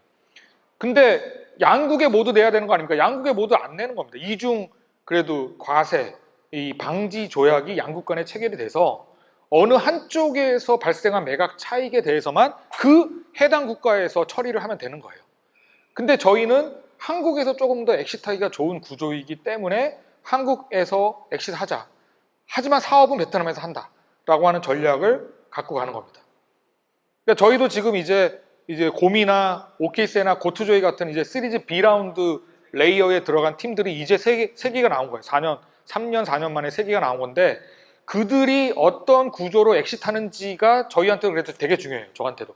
왜냐면 그게 레슨 런드고 러닝 커브잖아. 그 러닝 커브가 만들어져야지만 저희가 여태까지 투자했던 한국 모회사, 베트남 자회사 구조의 이제 다른 저희 스타트업들이 그 구조를 이그젬플로 따라가면서 사실은 투자 라운드와 회수 전략을 구사할 수 있기 때문에 굉장히 저희도 중요한 금년과 내년, 내후년 한 3년, 앞으로 3년 정도가 굉장히 중요한 시점이라고 저희도 보고 있어요. 근데 어쨌든 구조는 이렇게 설정한다. 베트남 스타트업도 똑같다. 베트남 스타트업은 아까 뭐라 그랬죠? 베트남 스타트업은 싱가포르의 모회사를 만들고 베트남의 자회사를 만들어요. 걔네들도. 그럼 걔네들은 어디서 그럼 엑시트할까? 싱가포르 주식시장에 상장하거나 싱가포르에서 PE나 패밀리 오피스에 인수당하는 모습으로 가는 거예요. 그러니까 베트남에 있는 스타트업들도 베트남에서 모회사를 만들어서 베트남에서 상장하거나 M&A 되는 게 쉽지 않기 때문에 싱가포르를 레버리지 한다. 똑같이 그러면 저희는 싱가포르를 레버리지 하는 게 아니라 한국을 레버리지 한다. 이렇게 이제 구조를 짰다라고 보시면 됩니다. 이런 내용들은 잘 몰라요. 모르기 때문에 제가 상당히 어떻게 보면 저희 내부적인 이야기이긴 한데 혹시라도 베트남의 진출을 원하는 또는 동남아시아의 진출을 원하는 이런 기업이 있다면 이 지배 구조는 굉장히 고민하고 만들어야 된다. 처음부터 세팅할 때. 왜냐하면 한국 모회사가 이제 투자가 일어나잖아요. 투자가 일어나면 이제 기업 가치가 밸류가 이 컴퍼니 밸류가 생기는 거기 때문에 컴퍼니 밸류가 생긴 다음에 싱가포르로 플립이 가능하냐? 플립이 불가능해요. 플립이란 게 뭐냐면 모회사를 이전하는 거잖아요. 싱가포르의 껍데기 회사를 만든 다음에 한국 회사를 인수하는 거거든. 이 한국 회사 주주 구조를 그대로 싱가포르의 이 플립 모회사를 만들어 놓고 이 SPC가 한국의 회사의 지배 구조를 똑같이 뜨는 건데 여기는 예를 들면 여기는 뭐 100억에 예를 들면 10억을 이미 받았고 싱가포르로 야 우리가 싱가포르 시장에서 뭔가 엑시트하는 게 더 좋을 것 같아. 100억을 받은 상태에서 100억 가치를 인정받은 상태에서 싱가포르로 모 회사를 이전하는 게 쉽겠냐는 거죠. 회사 가치가 빵이면 모르겠는데 이미 100억짜리 회사로 이제 시장 가치가 형성이 돼가지고 투자자가 투자를 한 10억에서 20억을 한 상태에서 싱가포르 시장이 더 매력적이니까 우리 싱가포르로 이전하려고 했을 때 이전이 쉽지 않다는 얘기예요. 왜?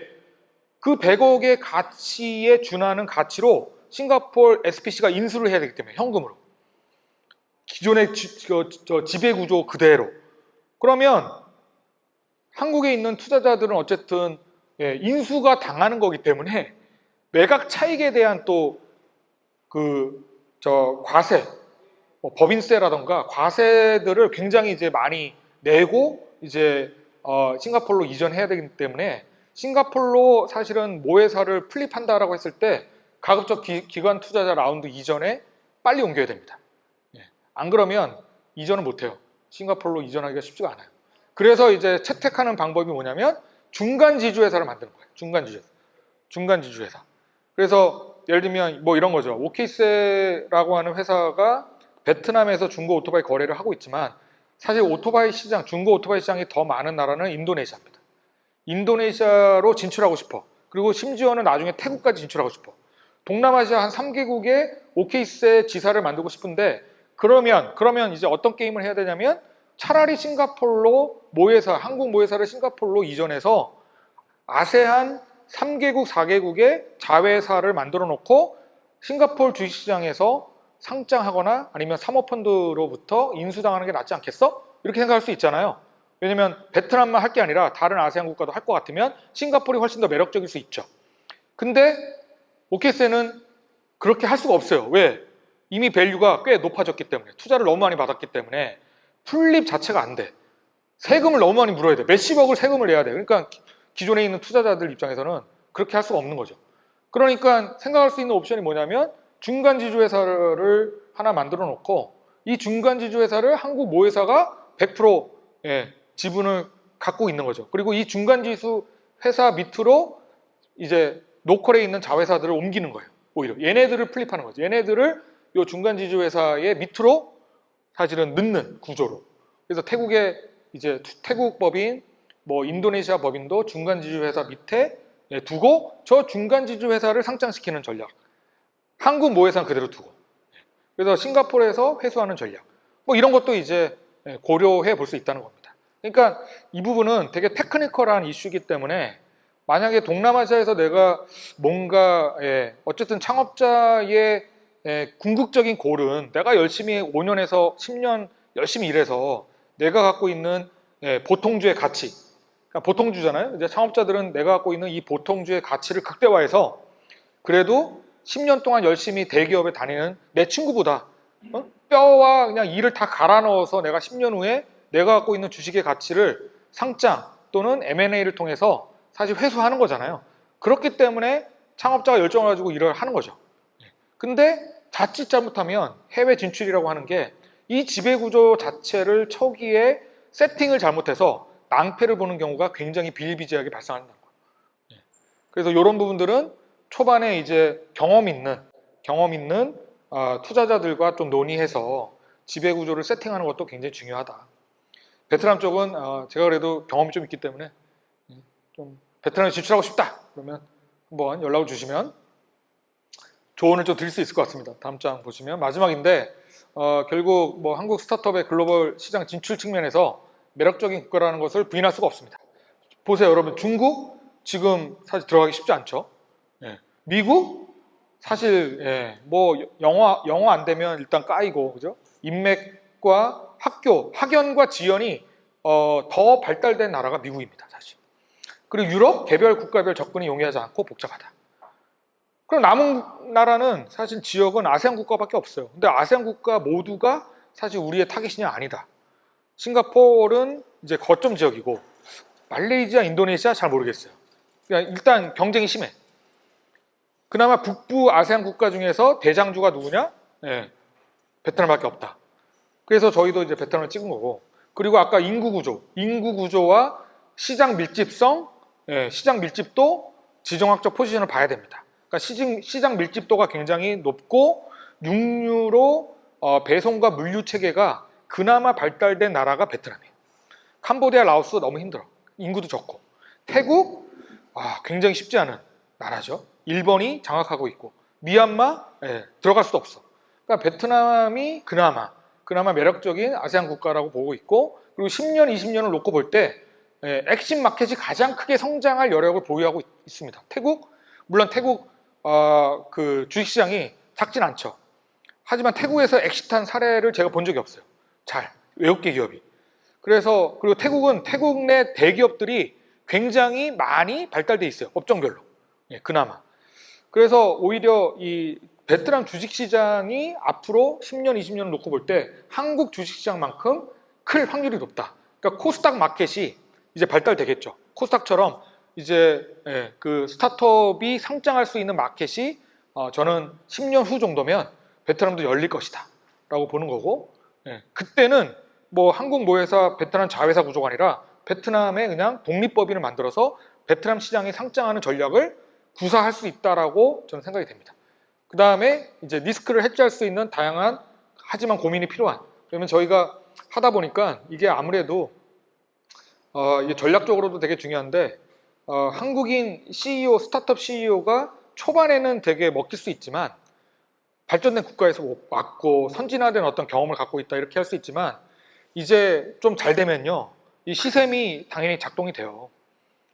한국도 똑같죠. 한국도 생각해보세요. 베트남 출신의 네이티브가 와서 한국인 개발자를 데리고 한국에서 성공하는 모습이 한국 스타트업 입장에서는 그게 좋은 모습일까? 구청에 막 연락할 거라고. 야, 쟤네들 뭐 문제가 있어요. 막 찌르잖아요. 한국도 엄청 찌르잖아, 구청에. 베트남은 더 해요, 더. 외작의 기업이 베트남 입장에서 성장하면 그때부터 세무조사가 기본적으로 나와요. 공안들이 나온다고. 그리고 베트남에 있는 로컬 스타트업들도 이제 경쟁자로 보면서 이제 찌르기 시작하는 거죠. 근데 어쨌든 공산주의 국가의 특성상 이 거버먼트 릴레이션십이 되게 GR이라고 하죠. GR이 되게 중요해요. 어느 정도 성장 단계부터. 그래서 저희 팀들도 어느 정도 투자받은 팀들은 지금 준비를 하고 있어요. GR 쪽만 담당하는 베트남의 고위급 출신들을 자문위원으로 계약을 맺고 대정부 관계라던가 이런 부분들을 해결할 수 있는 부서를 만들어 놓고 할 수밖에 없어요. 그걸 안 하면 베트남에서는 비즈니스를 사실은 어느 정도 선에서 올라가기가 쉽지가 않습니다. 그게 이제 이 공산주의 국가의 특성이 있어요, 여전히. 그래서 그런 부분들을 고려해서 기업의 지속 유지를 위한 어떤 GR 전략이 굉장히 중요할 수 있다. 그래서 제가 그냥 우스갯소리로 저희 김우석 대표가 아직 미혼이고 30대 후반인데 베트남 공산당 중앙위원회 소속 33인의 그 여식 리스트를 확보를 해가지고 베트남 여자와 결혼해라 차라리. 그래서 실제로 저희 투자한 기업의 CEO는 베트남 여성이랑 결혼한 친구도 있어요. 이것 때문에 결혼한 건 아니지만, 물론 이제 정말 애정이 풍부해서 결혼했지만 결혼하고 나서 보니까 도움이 너무 많이 되는 거야. 와이프가 베트남 여자고 또 그 가족이 또 이렇게 공무원이기 때문에 받을 수 있는 혜택이 옆에서 지켜보니까 너무나 많은 거예요. 그래서 이게 공산주의 국가는 어느 정도 단계에 도달하면 이런 GR 관계가 되게 중요할 수 있겠다.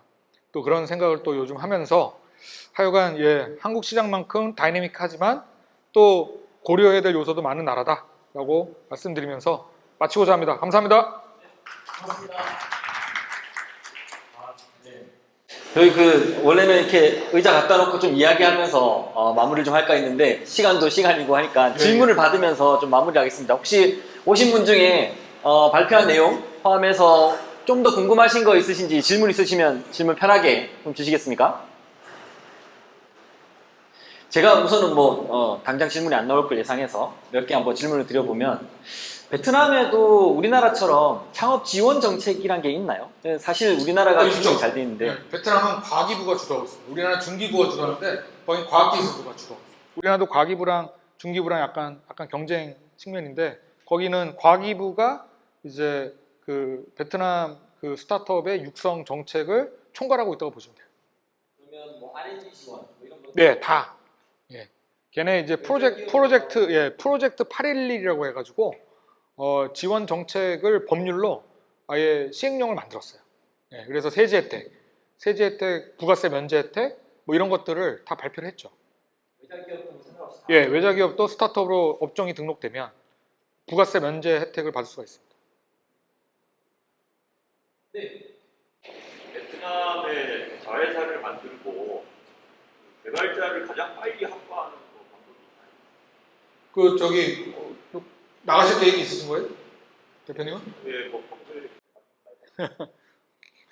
뭐 빨리 모을 수 있는 방법이 티피컬한 어떤 정형화된 방법이 있다라고는 할 수는 없고요.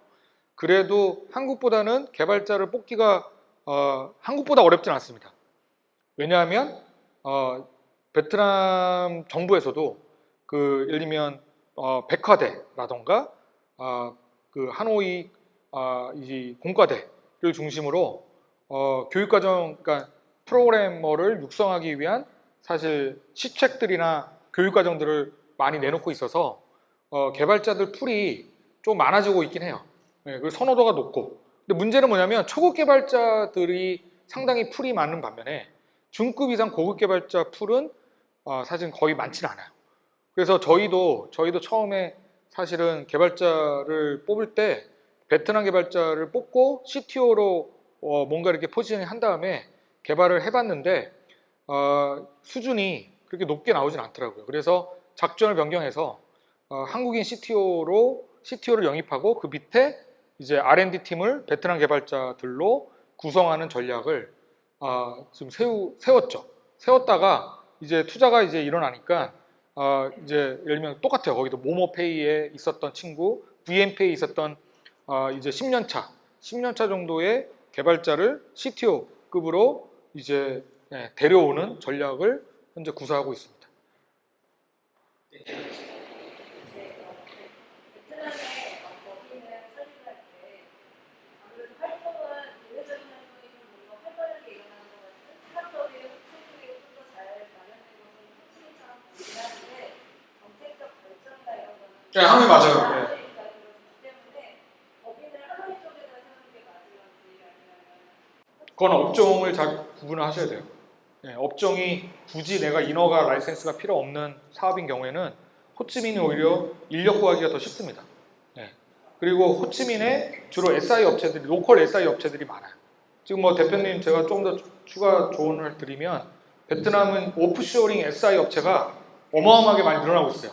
50명에서 100명 정도의 개발자를 두고 기업용 어플리케이션만 개발을 전문적으로 하는 SI 업체들이 어마어마하게 많아요. 한국도 삼성 SDS가 베트남의 TMA 솔루션이라고 하는 데랑 계약해서 1000명을 쓰고 있어. 1000명의 개발자를 한국에서 뽑는 게 너무 힘드니까 베트남에서 아예 계약을 맺어서 그 SI 업체의 개발자를 자기네 인력처럼 쓰고 있습니다. 아예 연단위 계약을 해가지고. 지금은 오히려 그게 빠를 수 있어요. 개발자를 뽑는 게 아니라 아주 꽤 괜찮은 트랙 레코드를 갖고 있는 그 현지의 SI 업체랑 계약해서 초반에 어플리케이션을 런칭할 때는 그렇게 쓰고 그 다음에 투자를 받고 나서 한 명씩 두 명씩 빼내오는 작업을 해야 돼. 우리도 똑같이. 근데 이제 어쨌든 스타트업 쪽이라고 한다면 호치민이 제가 보기에는 조금 더 괜찮을 수 있고요. 그게 아니라 광고업, 교육업. 호치민에 이미 법인이 있어요? 있는데 저도 이렇게 업무를 해보다 보니까 그래도 여러 가지 면에서 결정권이나 뭐라고 대관 업무에 관련돼서는 아무래도 호치민으로. 하노이가 낫죠. 근데 그 업종이 뭐세요? 대표님? 저는 지금 약간 프로테크 쪽으로 하려고 하는데 프로테크 쪽으로? 현재는 이제 부동산 관련 부동산 관련해서는 또 인허가가 훨씬 더 까다롭죠. 근데 호치민에는 내놨어요. 그래도 결론은 하노이 쪽에도 내야 되나 이런 고민을 그래서 지금 뭐 저희 팀들도 호치민에 이제 헤드쿼터가 있고, 그러니까 자회사의 헤드쿼터가 호치민이고 지점을 내요. 지점. 하노이에 지점을 내서 이제 양 오피스로 왔다 갔다. 인력도 분산해서 고투조이, 고미, 오케이세, 예, 요 세 군데는 호치민이 베이스인데요. 하노이에도 다 오피스가 있습니다. 예, 지사를 두고 하노이에서도 활동을 하지 않으면 말씀하신 대로 힘들어요. 네, 질문. 네. 그 베트남의 젊은 친구들이 예를 들면 소비나 지출 수준이 어느 정도 되는가 좀 궁금해요. 제가 거기서 얼마나 수익을 얻을 수 있을지가 좀 궁금합니다. 생각보다 높다라고 보시면 돼요. 예, 예를 들면 20대, 30대, 뭐 30대도 아니죠. 뭐 20대가 거의 천국이니까 20대들이 이제 대부분 직장인이고 이 친구들이 끽해봤자 사실은 50만 원에서 100만 원 사이거든요. 급여가. 근데 여성들 같은 경우에는 아이폰만 써요. 얘네들은. 아이폰이 100만 원이 넘잖아. 예. 빚을 내가면서 써요. 여기서 말하는 빚은 뭐냐면 론. 그래서 휴대폰을 하나 살 때 캐피탈사들이 18%에서 19% 정도의 고금리로 대출을 땡겨주거든요. 신용으로. 근데도 그 대출을 받아가지고 갚으면서까지 이 하이엔드 제품에 대한 소비 욕구는 굉장히 크다. 오히려 베트남 뭐 아시겠지만 프리미엄 시장이 한국보다 더 발달된 나라가 베트남이다. 이 중상류층이 계속해서 두터워지고 있고 이 중상류층이 사실은 이 소비하는 규모가 우리나라가 생각하는 중상층의 규모를 뛰어넘고 있다. 그렇게 보시면 돼요. 생각보다 많이 써요. 혹시 커피 베이커리 분야의 소비 시장이라든가 아니면 뭐 제가 수치는 잘 모르겠고 베트남 가시면 아시겠지만 거기는 다 로컬 베이커리거든요. 뭐 뚜레쥬르 정도 이제 들어와서 CJ가 이제 프랜차이즈를 이제 뚜레쥬르로 되게 성공시켰는데 파리바게뜨보다 뚜레쥬르가 더 인기가 있는데 근데 어쨌든 그런 이제 대기업형 프랜차이즈 빼고 베트남은 전형적으로 다 로컬 레스토랑, 로컬 베이커리라고 보시면 돼요. 근데 그게 너무 많은 거죠. 너무 많아. 이루 헤아릴 수 없이 많아요. 카페랑 베이커리는 천국이라고 보시면 돼요.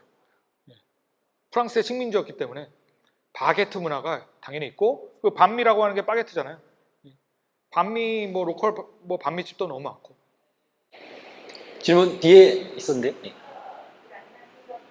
중국에서 오래 일을 하다 와가지고 개발을 했을 때 직원들이 안에 있는 정보를 가지고 나가거나 해서 경쟁자를 만들거나 하는 경우가 많은데 베트남도 개인정보보호이나 개인정보에 약간 문제되는 부분이 좋은 질문이신데 베트남은 개인정보 보호법은 없습니다. 근데 이게 있어요.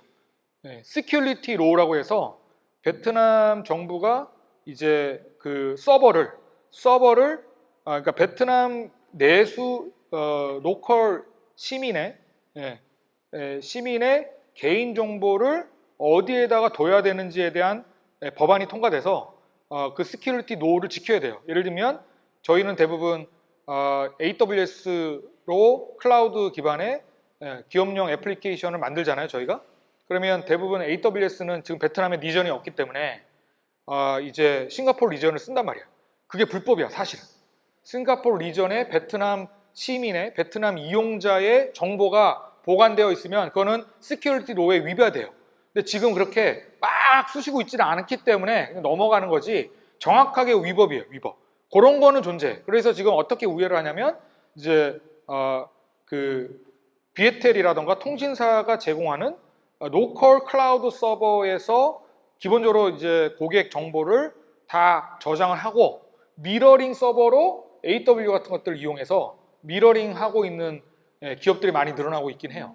근데 대부분 시큐리티 로우가 발효됐지만 정부에서 지금 본격적으로 이 막 들쑤시고 있는 단계는 아니기 때문에 사실 대부분 AWS 위에 올라가는 어플리케이션 개발은 다 이제 이 싱가포르 리전에 클라우드를 두고 로컬의 프론트엔드 앱을 만들어서 런칭한 다음에 사실상 싱가포르 리전에 보관이 되고 있기 때문에 이게 한번 털리기 시작하면 급격하게 상당한 위협이 될 수도 있다라고 이제 말씀을 드리고 싶긴 해요. 이거 가지고 저희가 세미나도 열었으니까. 심지어 AWS 그 메가존 클라우드 베트남 법인이 있거든요. 그래서 메가존 클라우드가 AWS CSP 사업자잖아요. 그 스토리지 그 사업자이기 때문에 그 메가존 베트남의 법인장과 함께 저희 팀들이 다 모여서 화상 컨퍼런스 콜을 했는데 정확하게 이것 때문에 자기네들도 이제 베트남 정부랑 얘기를 하고 있다라고 하고요. 그다음에 개인정보보호법은 좀 다른 거잖아요. 예, 내 개인의 정보 동의하에 내 데이터를 쓸 수 있어 이런 건데 그런 건 없어요. 그거 없기 때문에 무법천지라고 보시면 됩니다. 예, 심지어 어떤 업체가 있냐면 페이스북에 있는 개인정보를 그냥 다 크롤링 해가지고 데이터베이스화해서 파는 업체도 있어요. 예, 금융기관에 막 팔아. 그런 거가 우리나라 똑같잖아요. 우리나라 90년대 무슨 개인정보보호법이 어디 있어요. 지금도 뭐 개인정보보호법이 있다고 하지만 금융기관들 다 털려서 제 정보가 아니듯이 베트남은 뭐 개인정보 자체가 보호받지는 못하고요. 그 베트남의 그 어쨌든 서비스가 일어나면 그 서비스에 기입되는 베트남 고객 정보는 베트남 내에 있어야 된다. 그 법안은 있는 거죠. 뭐 시간이 많이 돼서요. 우선은 뭐 끝나고 아마 개별적으로 질문하면 좋을 것 같고요. 제가 우선 마지막으로 네네. 대표님 그 더 인벤션 랩 향후 계획이랑 거기서 지금 그 만들고 있는 커뮤니티도 한번 소개해 주시죠. 베트남 대표들 뭐 모여서 같이 커뮤니티 만드는 거. 뭐 저희는 이제 호치민에 저희도 현지법인이 있는데 하노이로 좀 이전할까 이런 생각도 좀 사실 하고 있고요. 확실히 다르더라고요 분위기가. 하노이로 옮기지 않으면 나중에 큰 코다지 같은 느낌이 계속 드는 거야. 약간 이제 하노이 중심으로 베트남 중앙정부에서 밀어주고 있구나라고 하는 게 너무나 이제 눈에 체감을 하고 있고요. 그러다 보니까 어쨌든 이제 호치민에 현지법인을 만들어 놓고 저희가 그 커뮤니티를 좀 만든 게 있습니다. 그래서 VKSEN이라고 베트남 코리안 스타트업 앙트레프레니어 네트워크 약자인데 베트남에 진출한 한국 스타트업 CEO 모임이에요. 그래서 저번 달 5월 달에도 한번 해서 처음으로 이제 코로나 풀리자마자 가서 이제 호텔 하나 빌려가지고 한 60여 명이 모여가지고 이제 미더 파티를 했는데 이 커뮤니티를 조금 더 이제 로컬 스타트업까지 끌어들여서 좀 키울 생각을 갖고 있고 로컬 VC 펀드들도 좀 인바이트해서 캐주얼하게 미드업하고 거기서 이제 투자도 좀 일어나고 서로 오픈 콜라보레이션도 할 수 있는 체계로 좀 가면서 베트남 쪽을 계속해서 이제 노크를 할 거고요. 여러분들이 좀 알아야 될 거는 어쨌든 베트남이 지정학적 위치라던가 인구 어떤 구조의 사실은 매력도 그 다음에 경제 성장률 측면에서 보면 사실상 글로벌 진출이라고 했을 때 과연 글로벌이 어딜까? 우리가 맨날 글로벌 진출을 스타트업이 해야 된다고 얘기하지만 그 글로벌의 실제 리얼리티가 일어날 만한 곳이 어딜까라고 봤을 때 베트남만큼 매력적인 나라는 없다. 그래서 다시 한번 베트남을 조금 이제 좀 약간 과거의 베트남이라고 생각하지 마시고 미래 베트남은 오히려 한국보다 더 빨리 성장할 수 있다라고 하는 측면에서 사업의 기회도 한번 보시면 굉장히 재밌는 나라가 될 확률이 높다. 그런 이야기를 좀 드리고 싶습니다.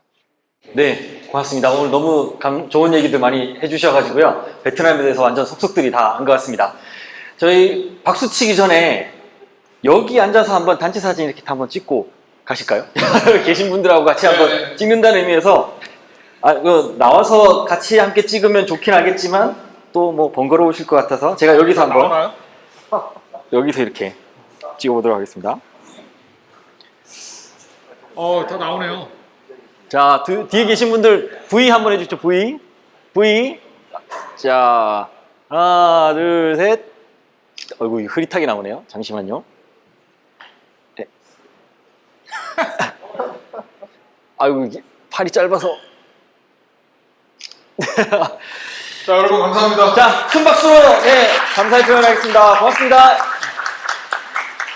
자, 저희 그 스타트업 그라인드는 7월 행사는 또 다른 글로벌에서 활약하고 있는 벤처 캐피탈을 모시고 한국말로 진행을 할 겁니다. 그리고 또 다른 용산에서도 이제 글로벌 스타트업들 모시고 또 할 테니까 많이 관심 가져주시고요. 오늘 장시간 베트남에 대해서 아주 깊이 있게 말씀해주신 저희 김준일 대표님 다시 한번 박수 드리고요. 명함 교환하실 분 빨리 가서 명함 교환해 주십시오. 오늘 뭐 급하게 또 이동하셔야 되니까 지금 바로 인사 나누셔야 될 것 같습니다. 다들 수고 많으셨습니다.